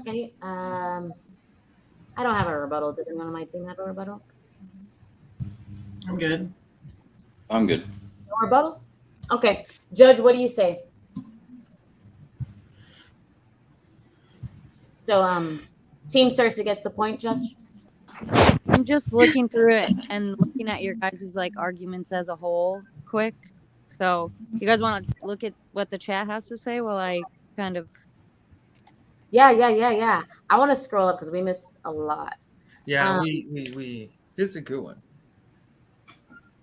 Jennifer says Marge did not respect her daddy. He was a joke. We don't know that. That's not anywhere either. We can use the show. Yes, we can. Yeah. But that's not even on the show. Olenna Tyrell makes fun of him. She's That like, is Grandma, not the show stop. or in the books. So that's personal opinion. Terra Incognita says we don't know anything about Marge's relationship with her dad, though. We don't. Yeah. Got to use your We imagination. know where he's at. Yeah, we know where he's at, and he's always in a place to serve her. Yeah, like he's right now just waiting for to help her. Look, you know? like Tywin and Mace have the same goal, right? Like we all want our family's name to live on, right? Like that's our end goal. And so when our name lives on, like, are we going to be like living on as the Kingslayer's bloodline or the Golden Roses bloodline with like a better track record? Do you know what I'm saying? Like, so I would say that the way that Margaery is coming out on top is just seems to indicate a better support of paternal relations than what we saw Cersei had. Yeah. Well, Olenna herself said, if we're going by the show, she said that, you know, her son was determined to ride a lion off a cliff. You know, it seems like it's a pretty stupid idea to get involved with such dangerous people. And in the end, it was for them, by the way, their whole house was extinguished, right? If we're going by the show. Super Mafia show. So, But it's so about I mean, relationship, father-daughter relationship. exactly. But Okay. this is going off topic, but back to our last debate. I missed this one. It was like a really good comment. Carl Karsnark says, plus Sansa has to start off kind of like a ditz, so that she can end up a true queen like the beautiful and talented and beautiful girl Nettles. So just wanted to read that one. I don't know why you wanted to say. Okay, so I mean, so Team Cersei's overall argument was that she learned a lot from Tywin. She listened to him. She emulated him. He confided in her. And and Team Margaery's argument is mostly that, like you guys said, we don't have a lot of information about her and Mace's relationship specifically. So you kind of have to use context clues. Like, Margaery seems like a well-rounded person. She seems like maybe kind of mentally healthy, I guess I assume what you meant by that, Liz. That her family supports her, that she's supported by she's supported by her father because of the positions she's in. So I think those What about effectiveness? What about effectiveness? No, stop. I think Well, also, what about the fact that her father's trying to sell her off to a psycho and doesn't care? But what about Tyrion selling Cersei to the Tyrells too? I mean, what's the point? Tywin was about to sell Cersei to the highest bidder. Yeah. The only reason she wasn't already shipped off to Highgarden is because Elena was like, fuck that dusty old bitch. Okay, As has every father. Based off of what I would say is the equality of these two arguments, right? Supported by her family, listens to her father, respects her father, right? I'm gonna give it to Team Margaery because of Charles's argument against the fact that Tywin had a good relationship with Cersei. He put up a good argument that against the Cersei relationship, which is what tips the scales. And on Wednesdays we wear pink. Or green and gold. I'm calling the banners. I'm playing it fair, you guys. I'm taking a bunch of notes and everything. I'm calling the banners. Let's go. I've had too many. Let's go. Shing, shing. Okay. Too many injustices. I feel so bad. Oh my god. Okay. Okay. So here's a fun one. Who's going first? This time we started with the back. So this time it's me and then Charles. Me and then the air. The question is, who would you rather be? Let's go ahead and make this fair by doing the time. So I would rather be Cersei, obviously, because I just like being the best. Like, I don't like glass ceilings or any type of ceilings. Like, I shoot for as high as I could go. Now, but that's just my own personal thing. But let's talk about logic now. Let's talk about, instead of the heart, let's talk about the head. In Westeros times, as a woman, it's not the same as being a man. As a woman, your survival depends on how much power and security you have, and who has more power and security than Cersei. Even though, yes, we see that women are still subjected to rape and violence and stuff, even as queen, but that's just something that women have to go through. That's not something that's specific to Cersei. So who would I rather be? Cersei. I'd rather be the queen. I'd rather be the person that not very many people can tell her what to do. There's literally like one or two people in the entire world that can tell her what to do. And that to me is what safety is. And so the air, and your time starts now. Well, I will, of course, would like to be Margaery because she is not only younger, more beautiful, more adequate, smarter. She has better support, and she is liked by a lot more people. She has a lot more to learn, and she has a lot more time ahead of her. So I think that let's out with the old and in with the new. Okay. So that means next we have Dude. And your time starts now. Oh, you're muted. Did I mute you or did you mute yourself? Let's start you all over again. You muted? No, you're still muted. Let me see. Unmute mic. You can't unmute your guest because they choose to mute themselves. Fix it. You're not? Go on the screen and see what your mic says. You see on the bottom it says mute, stop cam settings. Do you see that? He went out and is coming back in. So we'll wait for him. We'll wait.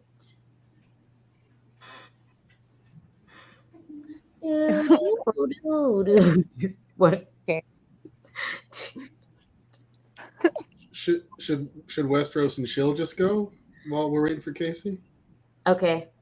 I can go. Okay. Hold on. Okay. There we go. Wait. Timer starts now. Timer starts. So Margaery's fine if you like kind of bland, vanilla, nice, two-faced girl who tells your secrets to everybody. You never can tell what she really thinks because she's just saying whatever is best at the time. But I would rather be Cersei. There's a phrase that says it's better to be hated for who you are than loved for who you are not. And I would argue that fits Cersei to a T. I don't care who hates her. She is the best. She has some of the best lines in the series. She has amazing chapters. I don't know if we're counting like actually the character, but from within the story, she is regal. She doesn't let anybody defeat her. She definitely defeats all of her enemies to become the first sitting queen of Westeros. I would 100% rather be Cersei, and I love all her clothes. Yeah. Smart people on this team. You go, girl. All right. Okay, you're back, and I can hear you. Good. So now we go to the Bard. All right. So my biggest point is. Time starts now. All right. So my biggest point is I want people to like me in whatever life I'm choosing. So in this hypothetical, clearly I choose Margaery. She's very well liked. Also, she's younger. She earns people's favor with charm, wields power better. Cersei, everything Cersei isn't, and I want to be those things. Someone who's intelligent, someone who can charm people. Cersei's miserable. She has terrible relationships. So in this choice, it's clearly Marge. And she earns those experiences. Yeah, I mean, she earns those bad relationships with other people. I want good relationships. I choose Margaery. That's it. Cool. So now we are back to Dude. And your time starts now. Not everybody in this story can be Jon Snow. Not everybody in this story could be like him. Mm-hmm. Cersei is what you need to be in this world. Ruthless. She's one of the most beautiful women in Westeros. She has all kinds of sex. I mean, that's got to be a bonus. Margaery supposedly had made drinks wine, eats poor, hated her husband, killed people that got in her way. Lady Stokeworth, once you're used up, you're gone. That's what Westeros is. That's what Cersei is. So if I'm going to live in Westeros, instead of sniffing flowers, I'm going to be a lion. Yeah. Yeah. That was so beautiful. And we have Liz. Your time starts now. I mean, okay, you can be a lion and that's fine, but even a lion can be worthless once their claws are pulled. And Cersei's claws get the fuck pulled. And she can't reasonably make decisions and think about, like, she can't say, like, oh, I'm going to do this and then think about how that might affect her later on the end game. Whereas Margaery is surrounded by people who are always thinking about those decisions. It's like a game, and they're actually thinking about the other pieces, whereas she's just like, how can I fuck this piece over? So I'm going to go with the bigger picture family, because while the lion is so busy stalking the one prey, the rose is busy spreading and growing everywhere. And we're only growing stronger. So I choose Margaery. I have a rebuttal. Go ahead. Wait a minute. Let me fix this. Okay. All right. My rebuttal is, first of all, that Cersei has a better story than Margaery. Imagine like growing up in Casterly Rock versus growing up in Highgarden. Sorry, growing up in Casterly Rock is a more epic childhood, and then to go through living through Robert's Rebellion. My God, the songs that were written about that war. She lived through it. She was a member in it. She saw Rhaegar. She has stories and things, pictures in her brain that Margaery could never. And then what the bard said, oh, you want people to like you? What does getting people to like you do other than give you anxiety? It's only beneficial for people to like you if it's reciprocated. Because if you're doing all the, oh, I want people to like me, and they're fucking small folk who will turn on you if they don't have bread, there's no worth in wasting your time trying to get them to like you. Thank you. So the other thing about Cersei is that she never gives up, and that's another reason why I would want to be here, because she doesn't give up. Sorry, team. I had a lot. That's okay. We're not talking about end of story. We're talking about Cersei, 14 years queen. Has got to be a better thing than what, a year, 6 months, third husband. Westeros, did you have anything? Well, it's just like you said, at the end of the day, she never gives up. She doesn't let anybody defeat her. Even if she did a walk of shame, she fucking killed those people. Okay, she blew them all up. She won in the end. And that show, because they're still alive. They're still alive. Remember that is show. They're still alive. But you could still say she won. And we're using show too. Yeah, just because she has a cool story, it doesn't mean you'd rather be here. Like, oh, I have a cool story, and I saw Robert's Rebellion, and then I got fucked and called by another woman's name and was miserable. Like, and then I fucked my brother and got what I wanted. I mean, what do you want? Yeah, she got to live many happy years of the love of her life. Hey, your rebuttal. Hold on. I just don't know that I would sacrifice the story for it. We don't know. We don't know. We get our rebuttal now. But you don't know my life. Can I go first, please? Yes. Bard, Go. Bard, here you go. Bard, go. So I was called out, so I have to start here.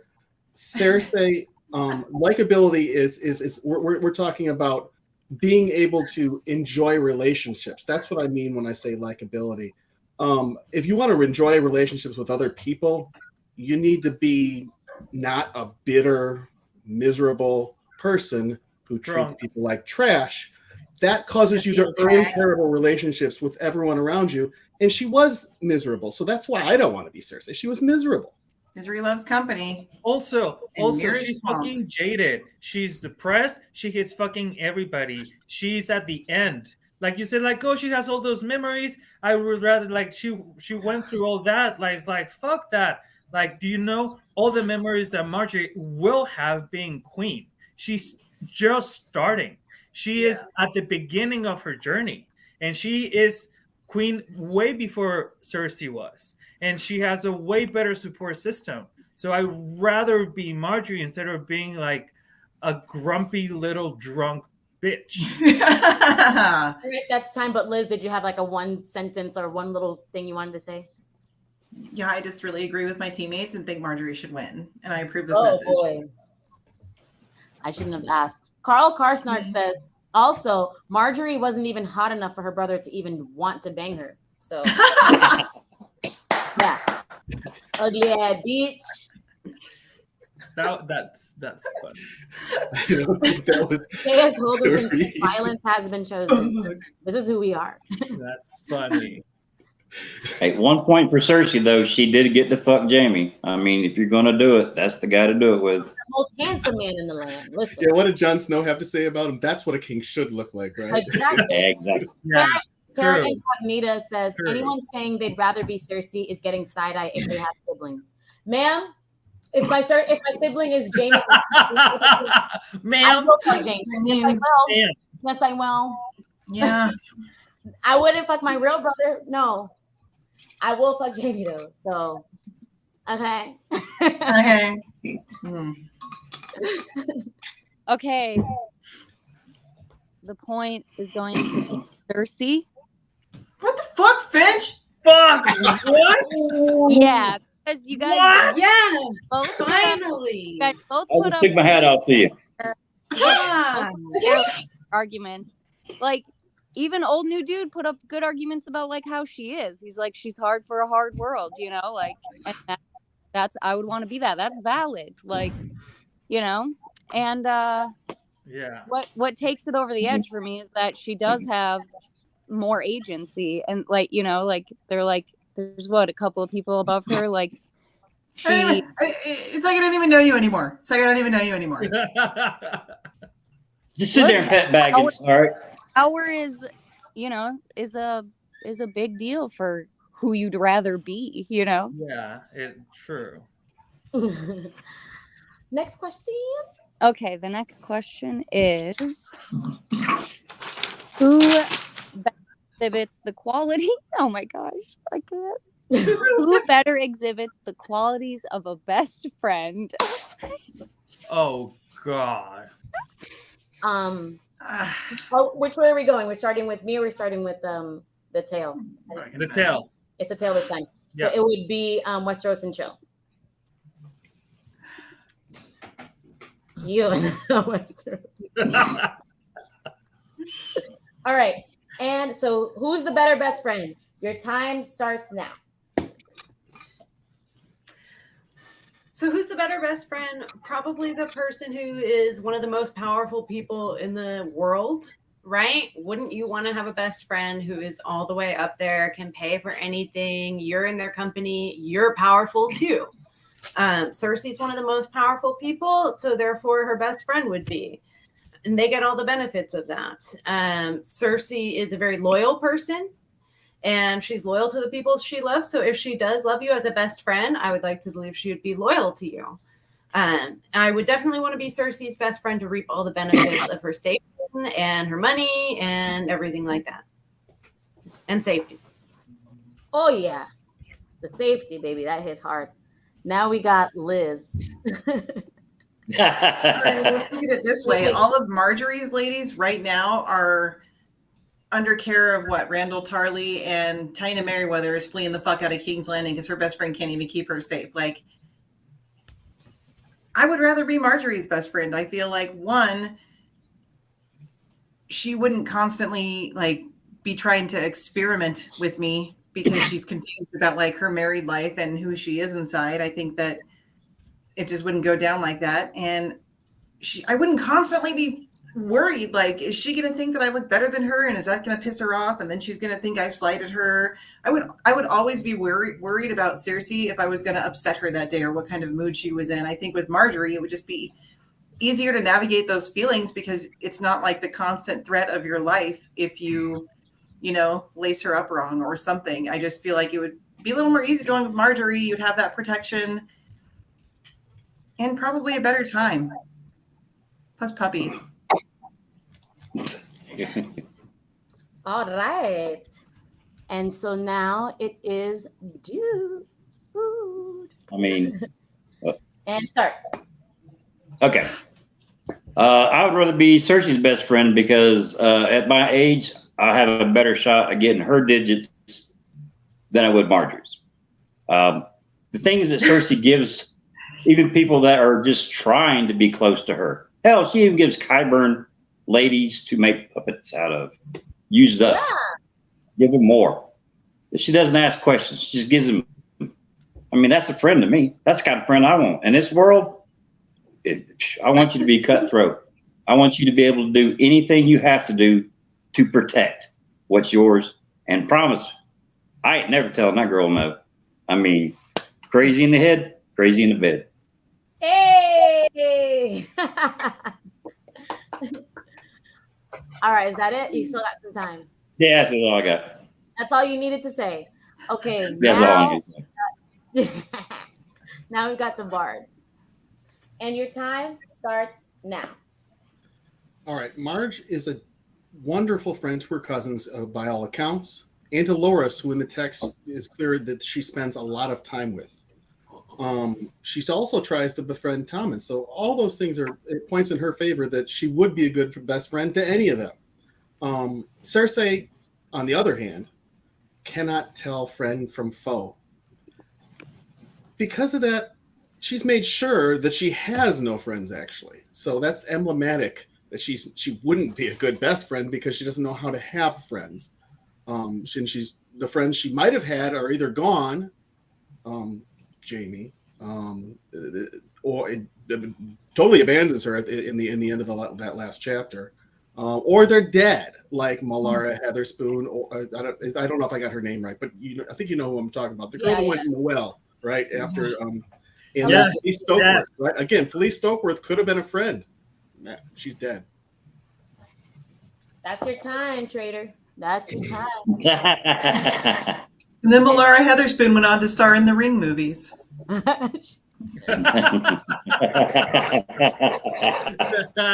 a good one. All right, so my turn. All right, so who is Cersei's best friend? Let's look at Cersei's best friend to see how she treats her as best friends, to see if we would want her to be our best friend, right? Let's look. So her best friend is Jamie. How does she treat him? She treats him like the moon, the sun, the stars, the earth, the oxygen. This is how I would want to be treated. Yes, this is how I would want to be treated. This is how I would want to be worshipped and adored, and for wars to be fought for me. But let's look at Taina Merryweather, how she treats her, and Taina versus someone like Jane Poole. Some people would say, oh, Sansa's a good best friend. Look at what happens to Jane Poole versus what happens to Taina Merryweather. Taina Merryweather is sitting pretty. Why? Because her best friend is Cersei, somebody with resources and someone with power, someone with the most resources and someone with the most power. That's who Taina Merryweather is aligned with, who she would consider her best friend. Better choice than who Jane Poole chose as her best friend, wouldn't you say? So friendships are different in Westeros. Like I'm saying, look at Robert and Ned. Like some would say that's not a perfect friendship because Westeros is a hard world. It's people with people with convenience. That you choose your friends by convenience and what they can do for you, not by 2023 standards. Sorry. Now the heir. Okay, so Time starts now. I will definitely rather be Margaery's friend because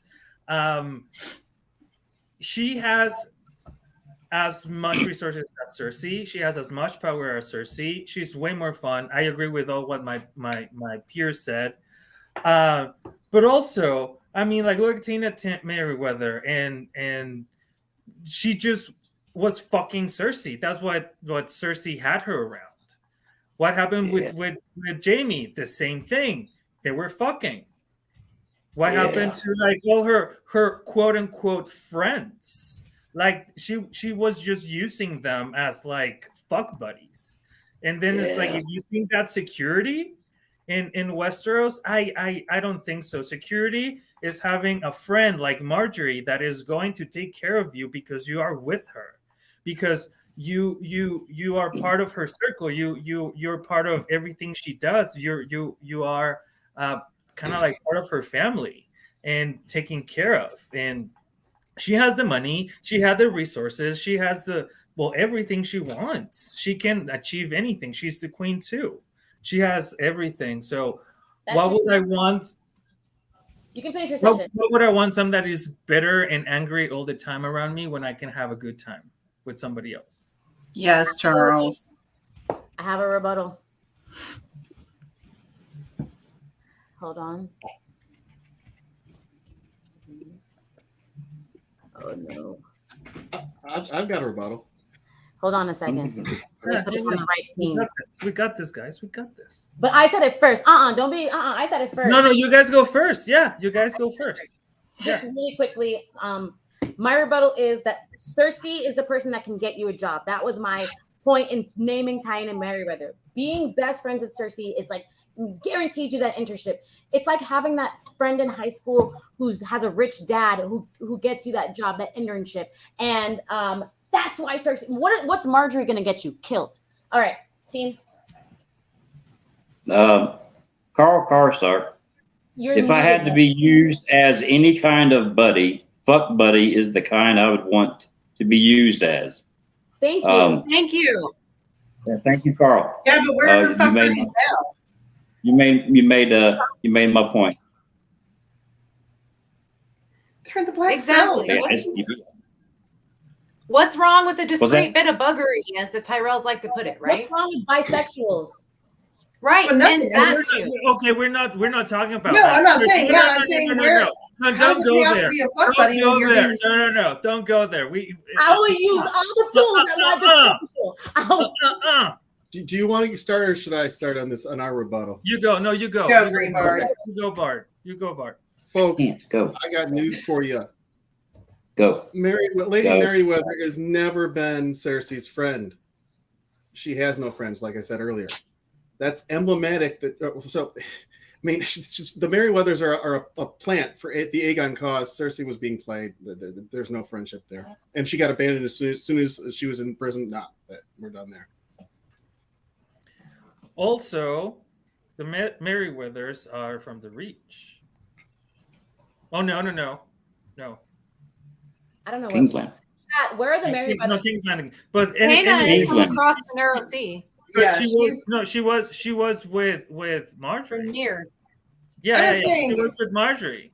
And if we're looking at like, you can be a fuck buddy and that's fine, but like, how does it pay off to be a fuck buddy when you're being scourged by the High Sparrow and all your brothers are in jail and like you're fucked because you were her fuck buddy? Like He was the wrong fuck buddy. They had to find, in order to find anybody who said that they were with Marjorie, they had to torture people. I'm just saying. I'm not saying. I'm just saying. Time. That's it. Yeah. Judge, what is it? What do you say, Judge? I know no one is surprised by this. No. Look, Say it.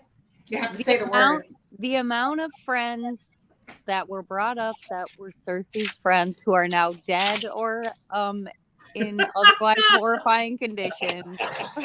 Like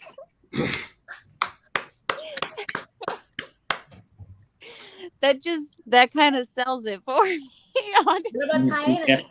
She secured a capital position for her China husband. Merryweather She is gone. Maggie The the nearest Frog. swamp has fled It the is castle. Maggie the Frog. Okay, she I gone. have a friend that will help me climb the What range. friend? Look, And that was a good one for Marjorie anyway. she threw one of her best Yeah. friends down a well. I mean, Only one. Only one. Cute. Allegedly. Bitch, you dead. Like You guys did a great job of selling that one, but I mean, you had a pretty tough position on that one. You did. You guys That part's did. pretty Yeah, I rough. have to say that too. Yeah, that's a hard one to sell. Dude, were you trying to say something? No, I was just saying she only threw one down a well. I mean, Allegedly, yeah. Come on. just the one. Allegedly. just one. Just Show me once. the proof. look, Yeah, and then she only gave a what's couple really of the funny? Kyburn, you know. What's really funny about that is he's like, the fact that he says she only threw one down a well is that she says in the books that she hasn't had a friend since she threw that down the well. Wait, there were some good ones. Jennifer Slattery said Cersei's best friend is wine. Let's be real. Let's true. And then, Carl Karstark, I think, was the first one to say it regarding throwing what's her name down the well. So she only did it once. It could have been worse. That we know of. Just once. Like drowning kittens and shit, but we don't know those stories. Tara Incognita, my sworn enemy, she says, Marge at least knows how to be a friend, even if those friendships are used for or determined by politics. Tara gets it. Yep. Cool. Next question.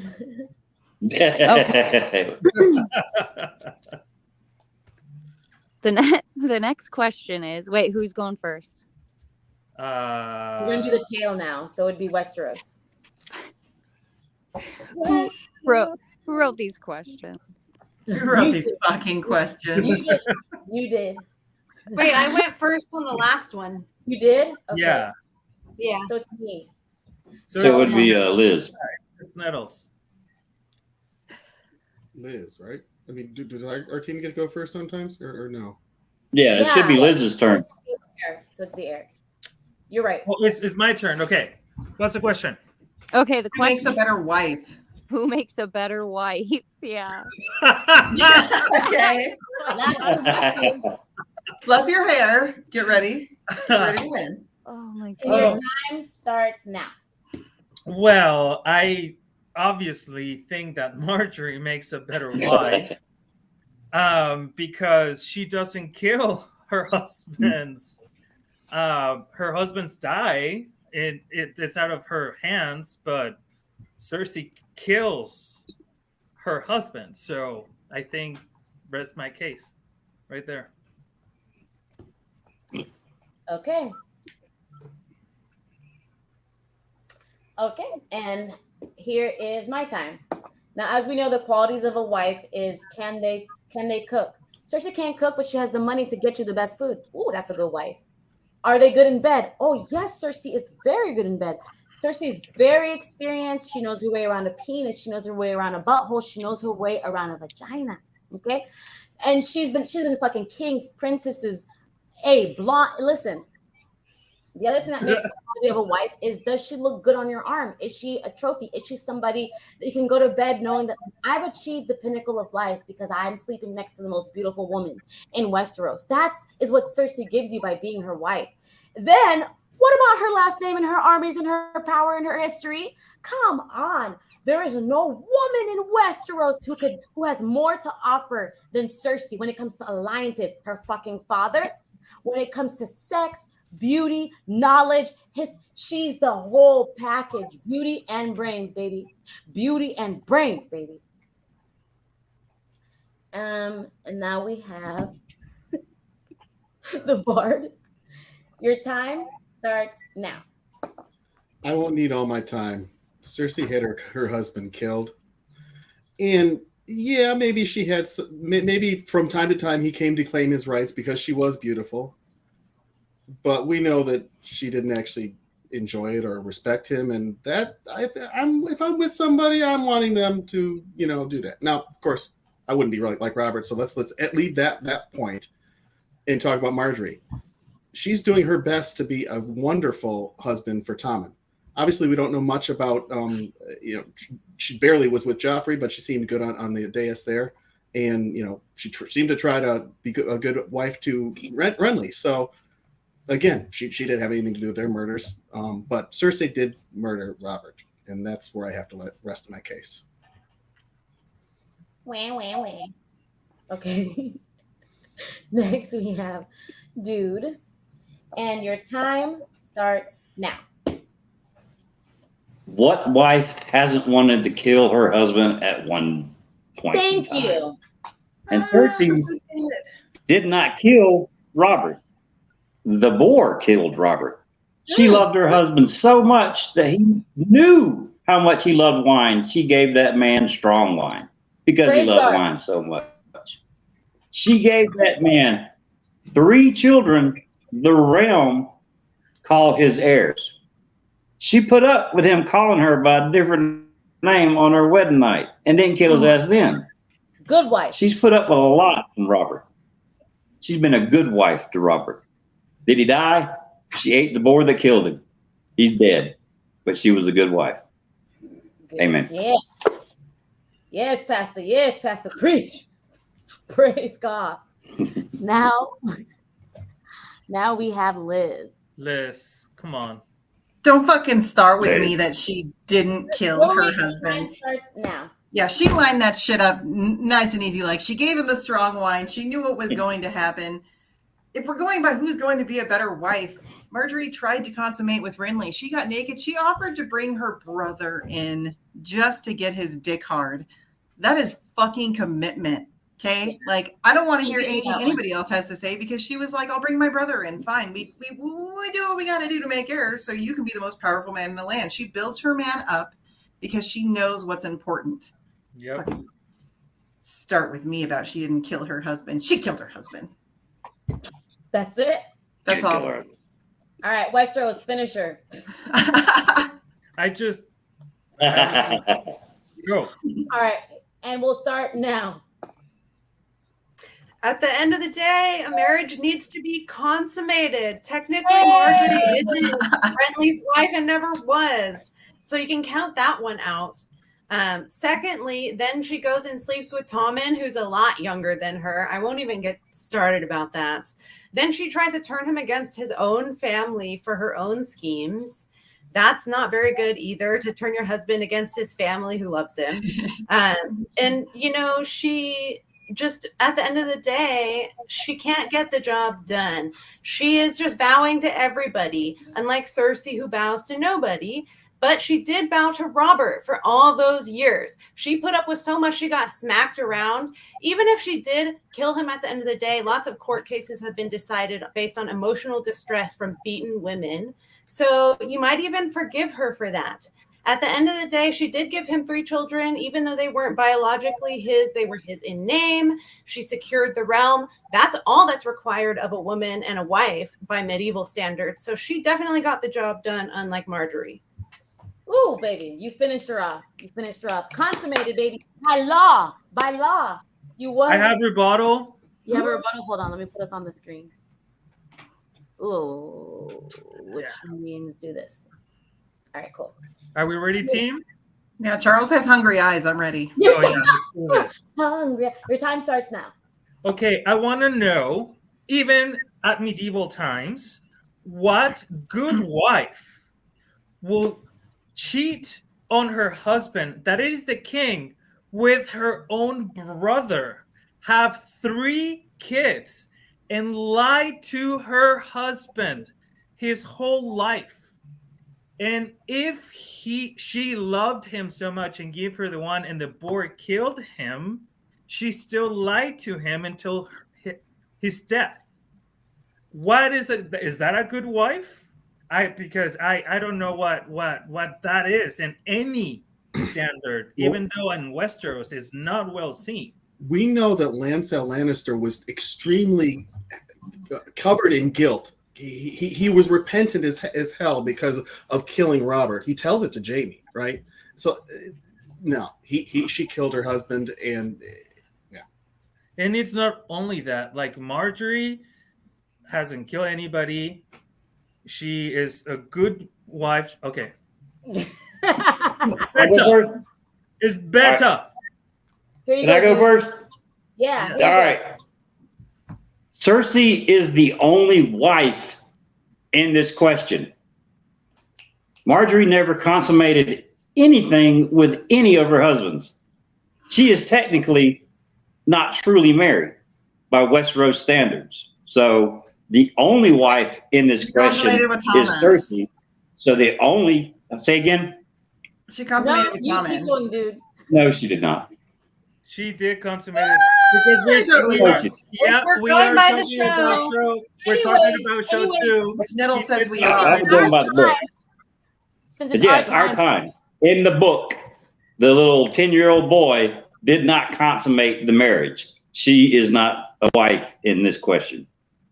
But Nettles says we're doing shows too. And to piggyback off of dude, if Cersei would have been in Margaery's position, but best believe me, Renly would have fucked Cersei. Cersei would have locked that door and said, "We are gonna fuck. I'll bring Jaime in, whatever," and Renly would have done it. But something's wrong with Margaery. I don't know about the smell, whatever. Something's wrong with Margaery, or Renly couldn't do it. Margaery failed. It smells like roses, Nettles. No, it doesn't. There's nothing in the text. There's nothing in the text that says that it actually wasn't consummated. Westeros. With Renly, there's nothing in the text that says it wasn't consummated with Renly. It's only people assuming that because they reported that in order to get the alliance done. Now, for my argument, I was using the show. Thanks. Westeros, did you have anything? No, that's it. Okay. In our argument, we were using the show as well. Cool. So she was consummated, so she was the queen, and so she is the wife. And in this This case, is the second using rebuttal. the book, if she's not a wife, we can compare them because they are not equal. yeah, you're trying to double standard that one there. Yeah, Now. you're super No. double standard this one. Cool. Look, Judge. you can use the book or the show in your rebuttal, which was already before this. Wait, In I my do have rebuttal, something. I chose to use the book. The books. So I mean, it's That's dealer's why I'm saying dealer's choice. she totally did it with Renly. Okay, well, It's I have dealer's something. choice. She never Westeros had. has something. She never had the expectation of being faithful to Robert. Technically, he kept cheating on her with all sorts of horrors, and it didn't seem like he cared much about what she was doing with anyone after the kids were born. So I would argue we're not that talking it's about not. Robert being not a good husband. We're talking about Cersei being a good wife. Yeah, but when you said that a point against her was that she slept with other people, I mean, maybe they have an open marriage. That's not established. Robert certainly didn't Yeah, seem to Ned care what even she was says, doing. it's like, Yeah, if Robert knew about this, you'd all be dead. There's nowhere you can hide. Bring open marriages. Come on. Nope, Robert no. also Robert said couldn't We're hide talking that. His ego Westeros. couldn't handle it. Okay. Okay, Judge, I'll give you some time. I want to go through the chat. Jennifer Slattery, she says, let's be real. Robert died in large part because of his own Slavenness. Yeah, I agree. Nobody's saying otherwise. Yeah, absolutely. And Absolutely.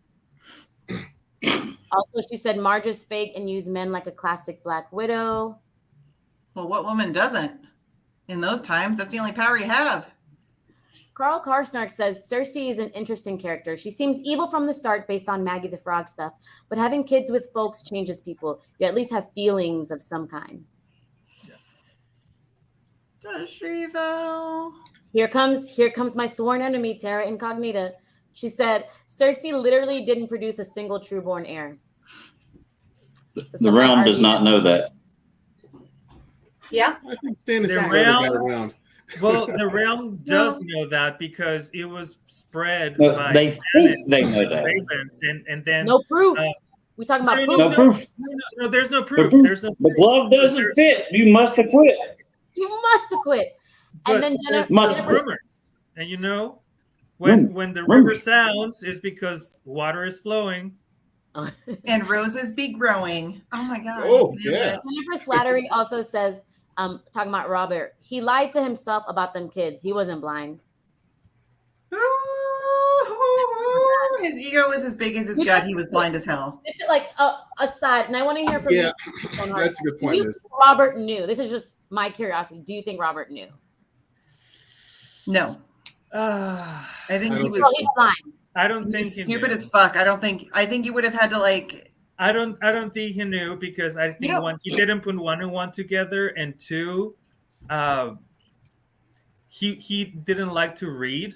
So Well, it was Liz, your point about the ego, that's the thing though. He would never even consider that you know, yeah. it's not. They're not his. Yeah. Cool. I think he did know on some level because, I mean, at least just going by the show, there's that line in the show where he says he should have spent more time with them. Like, on some level, he feels like doesn't feel a connection, you know? Right. I think he says Joffrey's nothing like me. Like But something. like Yeah, Midnight he definitely Bastards, said they that love to in like that, gurgle and no suck on question. his fingers, and they all love him. Like Tara is saying, like Robert didn't pay enough attention to know. It's true. Okay, that's a good point. Yeah. Carl Karsnark says men lie, but women lie bigger. Like men will say a lie, I'm at the office, but women will lie and say it's your kid, and that's from Chris Rock apparently. That's I'm at the office versus it's your kid. Hey, so what? Okay, I'm ready. Okay. Okay, cool. I didn't expect this going in, but Team Cersei takes it. You bitch! What? How dare you? What? No. Yeah. I mean, they put up a good argument that Robert was like his fault anyway, which valid. But really what puts it over the edge for me is the argument that Margaery manipulates Tommen and turns him against his own family and against his own people. And that's True. pretty big. Some hearts of mom. You wouldn't want. Yeah, but only That was a good one. I didn't hear that one. I have to would've put that. That was a good argument. Yeah. I didn't hear that one, or I would have put it in my rebuttal because, like Tom and oh shoot, I lost my train of thought. Darn. Yeah, Westeros and Chill brought that up, and it's a good point. But if you are gonna turn someone against their family, yeah, it'd be Cersei. Oh, it's because of Cersei that there was friction at all. That's why. Exactly, because of her. Yeah. Next question. We're not done. We're not done yet. Oh my goodness. can we be?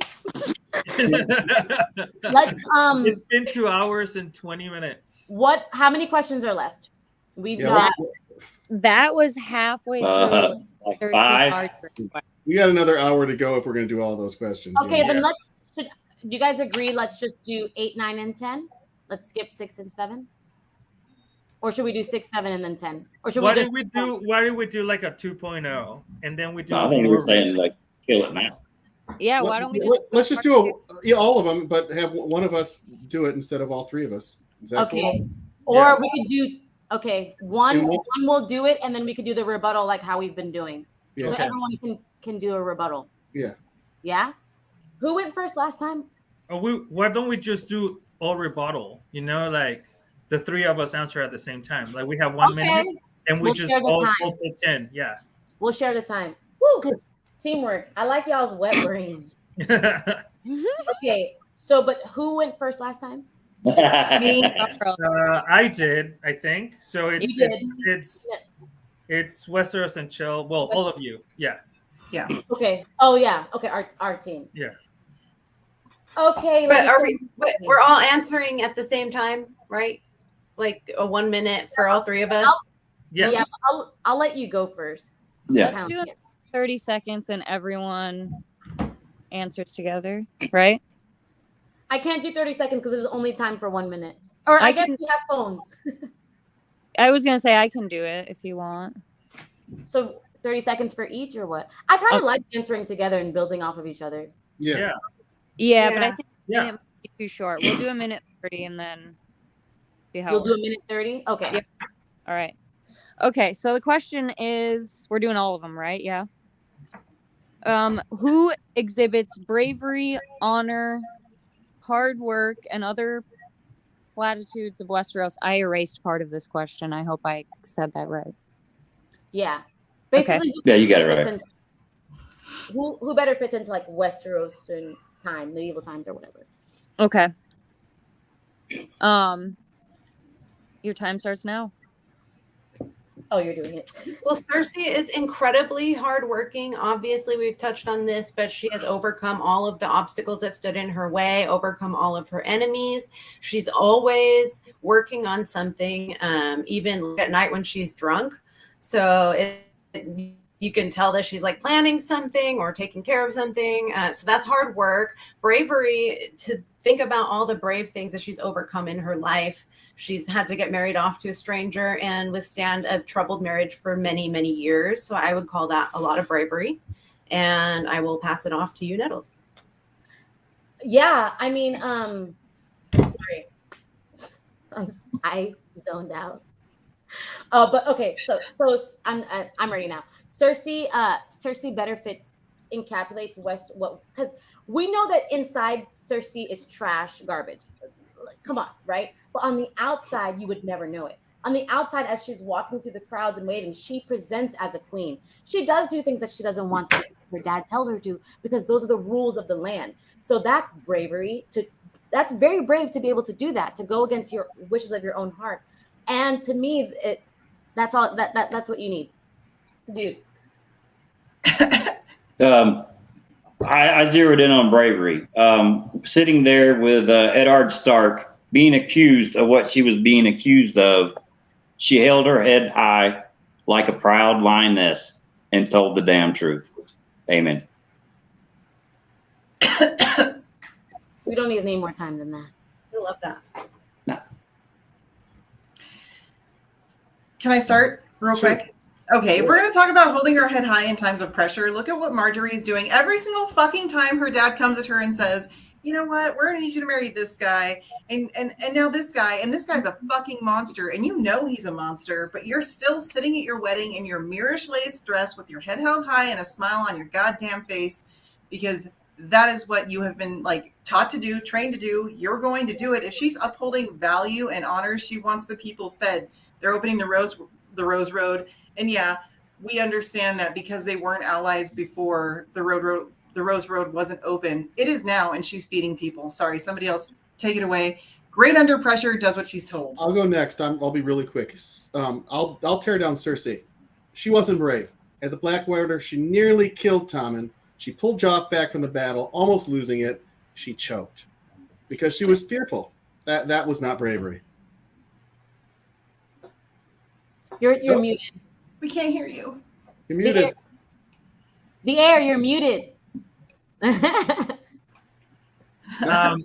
Talking about Margaery's bravery, like she got married 3 times. Her husbands got killed, and she was brave enough to just brush it off and be like, you know what, I'm gonna do what I need to do and be brave and continue moving on and get to the next one and do my job and what she needs to do. So how is she not brave?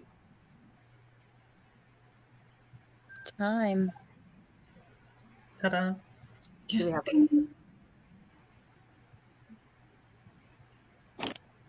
Team Cersei wins this one. What the fuck? Over? Damn it. Yeah. Fuck it, what is happening? Up is down, black is white. Cersei's favorite. I don't. Oh, you thought you were gonna win Sansa, and no, girl. But We'll see, Nettles. We'll see about that. I did prepare for Sansa, though. I did not prepare for this one. we'll put it up with old new dude bringing up the conversation she has with Ned in the Godswood. Quality point there. Yeah. Yeah. So, to be fair, we do I had have that one in my back a pocket. lot more information about Cersei. Yeah. We don't have a lot of info of March, but I mean, Use your imagination and tinfoil. Come on. Yeah, let's fucking go. Next question. okay, in that case, ooh, girl. Ooh, girl. Everything's Okay. open for you. Okay, Team Margaery. The next question is, who is more relatable to the modern audience? You guys go first this time. Can I start? Losing team? Yeah. So Marge is a girl accused of either premarital sex or sex outside of a marriage up to a 10-year-old. That's a little weird, but being accused of something about sex, that's pretty relatable, especially in the puritanical society we have, it seems like right now. Cersei, on the other hand, is accused of killing her husband, incest, and killing a church leader. That's not relatable. Plus, Marjorie just seems way more body positive, and you know, like you can come to her like her brother's sexual proclivities are like the worst kept secret in court, right? Like the Renly Loras thing, and she seems like she's okay with that. Like she just seems way more progressive. Also, she is a lot friendlier, and she is has a friendlier aura, so you feel more comfortable being around her. And she's a lot more relatable also because she's like empowering like younger girls to like follow and just kind of like be queen and you can do this, and that's a lot more and not necessarily drinking every day and getting drunk all the time. That's it? That's You guys it. done? Yeah. Can I go first? Yes. Team? Okay. Really quick. Are you ready? Are you ready, Stoneheart? Did you have Yep. your little timer for us? Okay. I guess you have to tell me when to start. I don't know why I'm.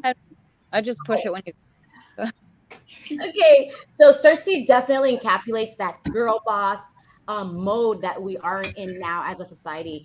In 2023, we're seeing like a shift. We're seeing like the rejection of like the traditional female gender roles, the demure, yes, I'm just Marjorie, I'm just so pure. No, we're seeing women who are unapologetic, who are like, yeah, fuck that guy, so what? Yeah, I'm a stripper. Yeah, like yeah, these are my faults. Here they are. So what? I'm still worthy. Like my worth is not tied into how pure and innocent I am, because we're finding out that women are more than that. I see Cersei as like an executive, like someone who like top of the chain, like someone who's sitting on the top of like Apple, you know. And I see Marjorie as like a Taylor Swift if they were around in our generation.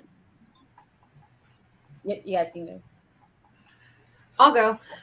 So also, like, if it's relatable to a modern audience, it would be like the opposite of a medieval audience, right? And if Marjorie's so perfect to a medieval audience, that means that she wouldn't, her, you know, ideals and everything would not fit into a modern world of just being married off and doing what you're told and being the polite, dainty, feminine little woman. It's like you said, Nettles, if Cersei's an executive, how many executives do you know that are divorced and unhappy and drunks? And I would say that's incredibly relatable to a modern audience, having mental health issues, having a drinking problem. That's something that a lot of people can probably relate to nowadays versus being a nice little married rich bride. Dude. Our audience has been expanding over the years, but I can guarantee you that they do not open the book or turn on the show to watch Snow White. Turn on the TV show and open the book to see real people with real problems and how they work with it. Cersei is the only one too that is relatable to a modern audience. Thank you. All right. Yeah, you guys you hit your time right when dude started talking, but I want. Wait, I have a rebuttal. Okay, go ahead. Being a murderer, incestual boss girl, relatable to modern audiences? You shut your mouth. Being a mean drunk doesn't make you more relatable. I'm just saying, having real it's problems just like doesn't make you more how relatable automatically. You still have to not be a piece of shit to people. A murderer boss girl. I mean, I don't know how many people in these days are fucking their siblings, but I have all sorts of I don't problems. know how relatable that. If I kick a puppy, people are going to be pissed. Like, she's still a dick. But okay. All right. Our rebuttal. Yeah. Yeah. I have a rebuttal. The modern audience is not looking at these books and shows for flaws. What's that? I said go. You were on a thing. Oh, okay. Yeah, they're looking for flaws in the characters. They want to see themselves in the characters. There are parts of Cersei that people see themselves in her character. 100% of her character? Hell no. But like I said, they don't open the books or turn on the show for Snow White. They want flaws. Cersei has them. So that's exactly what I was going to say too, is that real people are flawed. They're not perfect. But also, we might not be fucking our brothers, but a lot of people probably do have a forbidden romance and a love affair with somebody that they're probably not supposed to. That's kind of a forbidden thing. And that makes it relatable as well. Yeah, but those ones don't make Habsburg Jaws and monsters. Not all the time. I'm sorry. I'm sorry, it was right there. That was a big thing to say. I'm sorry. Cersei shows you a 2-to-1 ratio, 2 good children and 1. And is Joffrey that bad? Not that Let's not have that debate, please. No. I don't want Ramsay. No. You want to He debate doesn't have a that? Habsburg jaw. No. He doesn't have Please don't be out of this. a Habsburg jaw. What do you mean? Okay, Team Cersei wins on the basis of Cersei being more relatable because she has mental health issues and she is an alcoholic, and we love that shit because we all are a messes too. I will I had no illusions we were going to lose that one, by the way. I know, right? I know. We tried, Pim. We tried. Thank you so much when somebody has that many problems. I It's know. way more relatable to way more people. And also, I agree. We have a lot more info about Cersei. Yeah, we do. We can pick a lot. Yeah. I thought you put up a good argument with she's more progressive, and forward thinking or whatever. Like body positive and yeah. Hey, I I don't mean to be a full sport, but 8 o'clock at my house is lights out time. Is there any way I can skip out of the rest of this? Yes. Yes. Do you want to do one more, Casey, and let you speak once? Yeah, can we just do one more? I'm going to have to go pretty soon too.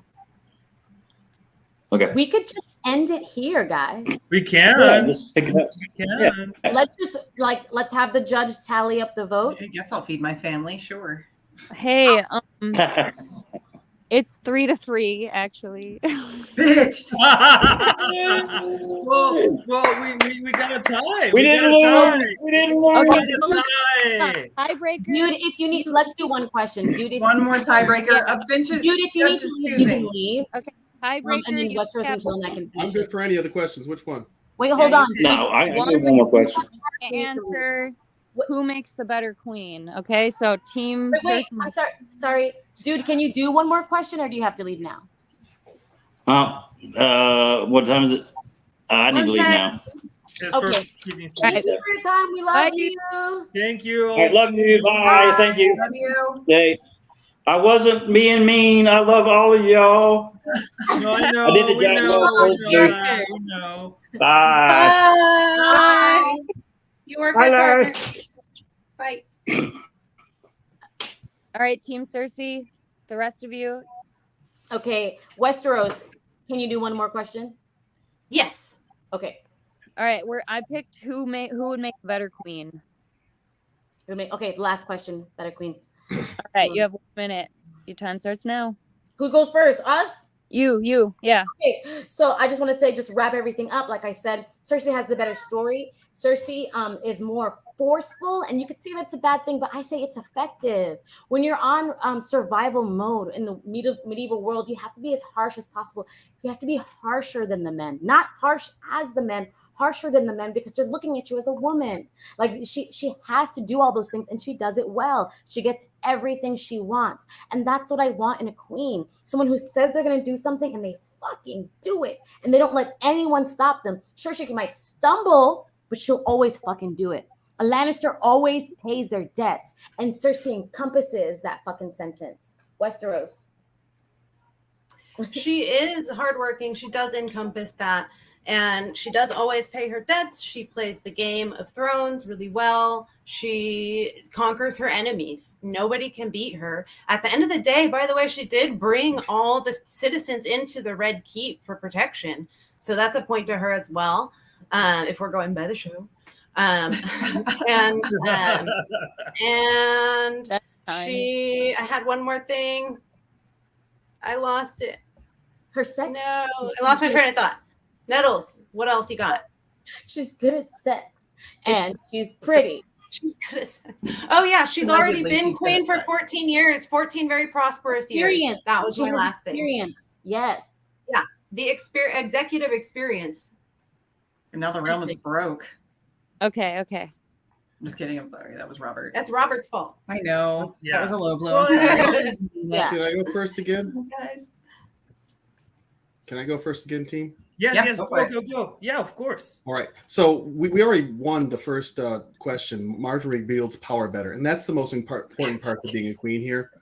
She also, like Sansa said, she makes them love her.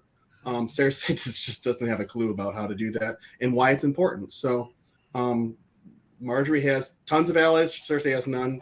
She's a better queen. Let's go. Yeah. Marjorie's going to come out of this smelling like literal roses, and Cersei's sitting back in the chaos of what's happening, what we know is coming next with who's just been murdered, with who's going to be blamed. Yeah, she's going to try to come out on top, but Margaery is going to have the allies. Margaery is going to have the trust of the people, and she's just better with the small folk. She cares more about what they think. Sorry, Charles, go. Well, Margaery is starting her story. Cersei's story is already ending. She already has proved that all these years being a queen, she hasn't improved anything in Westeros. Margaery has a way better support system, and the Tyrells grow strong. So she will keep growing and blooming as the best queen that Westeros will have, because Cersei has proven that with all her flaws, she hasn't done anything for the realm. Yeah, not to mention the way that the Tyrells branch out within their marriages. Like, look at like the little bulwark girl, like Alla and Mega. They're all branching out, and they're all building allies to strengthen the foundation of the monarchy that they're coming to build. Yeah, don't look at me, Nettles. Don't you fucking look at me. Okay. Team Margaery takes it. Mostly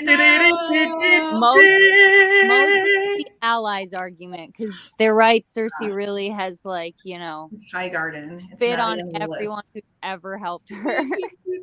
Yeah, but it's the name High she's Garden. fighting on. It doesn't, like, sure, allies are important, but they had them, and they can get some more if we're talking book. Oh, I love it. So I'm the green bard. Oh, go ahead. And what's more important?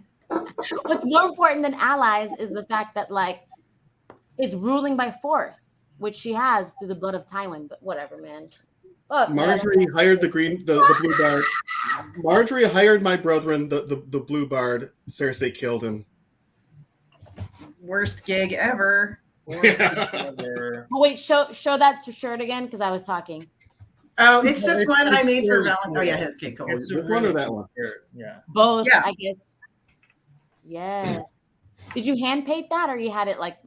Yeah, where I did you did that in Photoshop and then Teespring, you know. But, Okay, Teespring. Cool. And go? Liz, your shirt? Oh, my shirt's nothing. My shirt was a joke shirt I made for Valentine's Day. But yeah, I guess that was that. This was a horrible show.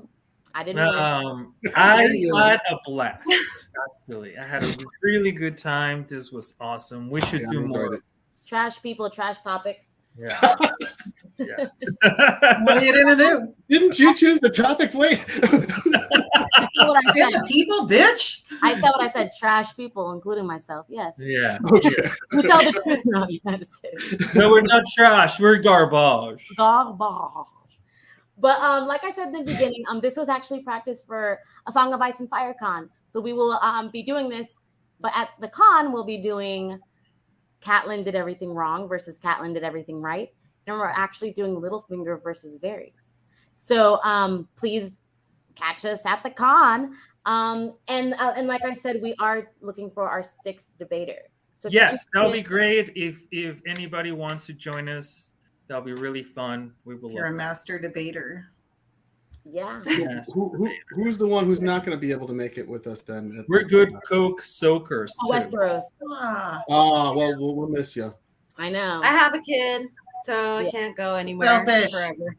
Because I knew Casey. Planning. how old is he? Good Because if this was planning. Westeros, they'd be taking care of themselves. Yeah. Only two. He's only Needs to grow up. Yeah. He's Don't practically wield an the adult sword by yet. now. I know. he can't Don't you wield have the a- sword. to He's have this, yeah. But yeah, thank you. guys for Carl Snark is asking, con is in August. No, it's in No, 2 2 weeks. 2 weeks. And I believe they have a lot of streams of it, don't they? They record them. They don't stream them. Record them. Okay, then they'll post them later. But Okay. I'm gonna try to Alright. well, this will be live, but I will have to go now. But All thank you so right. much for Bye, having guys. me on. Thank you. Check out my channel, Westeros and Chill. And thanks. It's good to be back. yeah. Bye. Love Bye. Thanks you. for Bye. bringing Love you guys. Bye. All right. I did want to just finish up with the chat. I can never leave them hanging because without them, this stream wouldn't. Right? I know. This is when it gets fun. They can. Yeah, they can, they really tell held it us. down. They can tell us how good we did, how bad we did, how good we look. I know. Even if we could be heard. So Manifesto, he said Cersei definitely 100% has the moral compass of someone striving to become a staunch capitalist. As far as fitting into 2023, that's funny. Tara says more female war criminals. Okay, keep it equal, keep it even. Carl Karsnark says he relates to Mel the most because he identifies as an albino ginger fire priestess. Carl. What else? Reek votes for Sansa. What is Rick that? does vote for Sansa, though. Rick votes for Sansa. No, Reek votes for Sansa, of course. Small folk love Margaery. Someone said that Cersei, I'm not finding it here, but they said that Cersei was such a bad queen that it made George scrap the 5-year plan. Damn. Ooh. That was a good The 5-year That's gap, right up yeah. there with I'm going to bed, or the Emma. 5-year gap, yeah. Burn. That's what's forever shown. Wow. But yeah, that'll be it. That was fun. Yeah. That was a good time. That Thank was you fun. guys I for liked being it. here. You guys were Thanks for awesome. having us. Thank you, chat. Thank you. Thanks, Bye. guys. Bye, everybody. Check out my Bye. channel, Greenbard. Yeah. Check Yeah, out good theories on Green Bard's channel, Twitter. too. Yeah, great. Yeah, Yes. recommend it.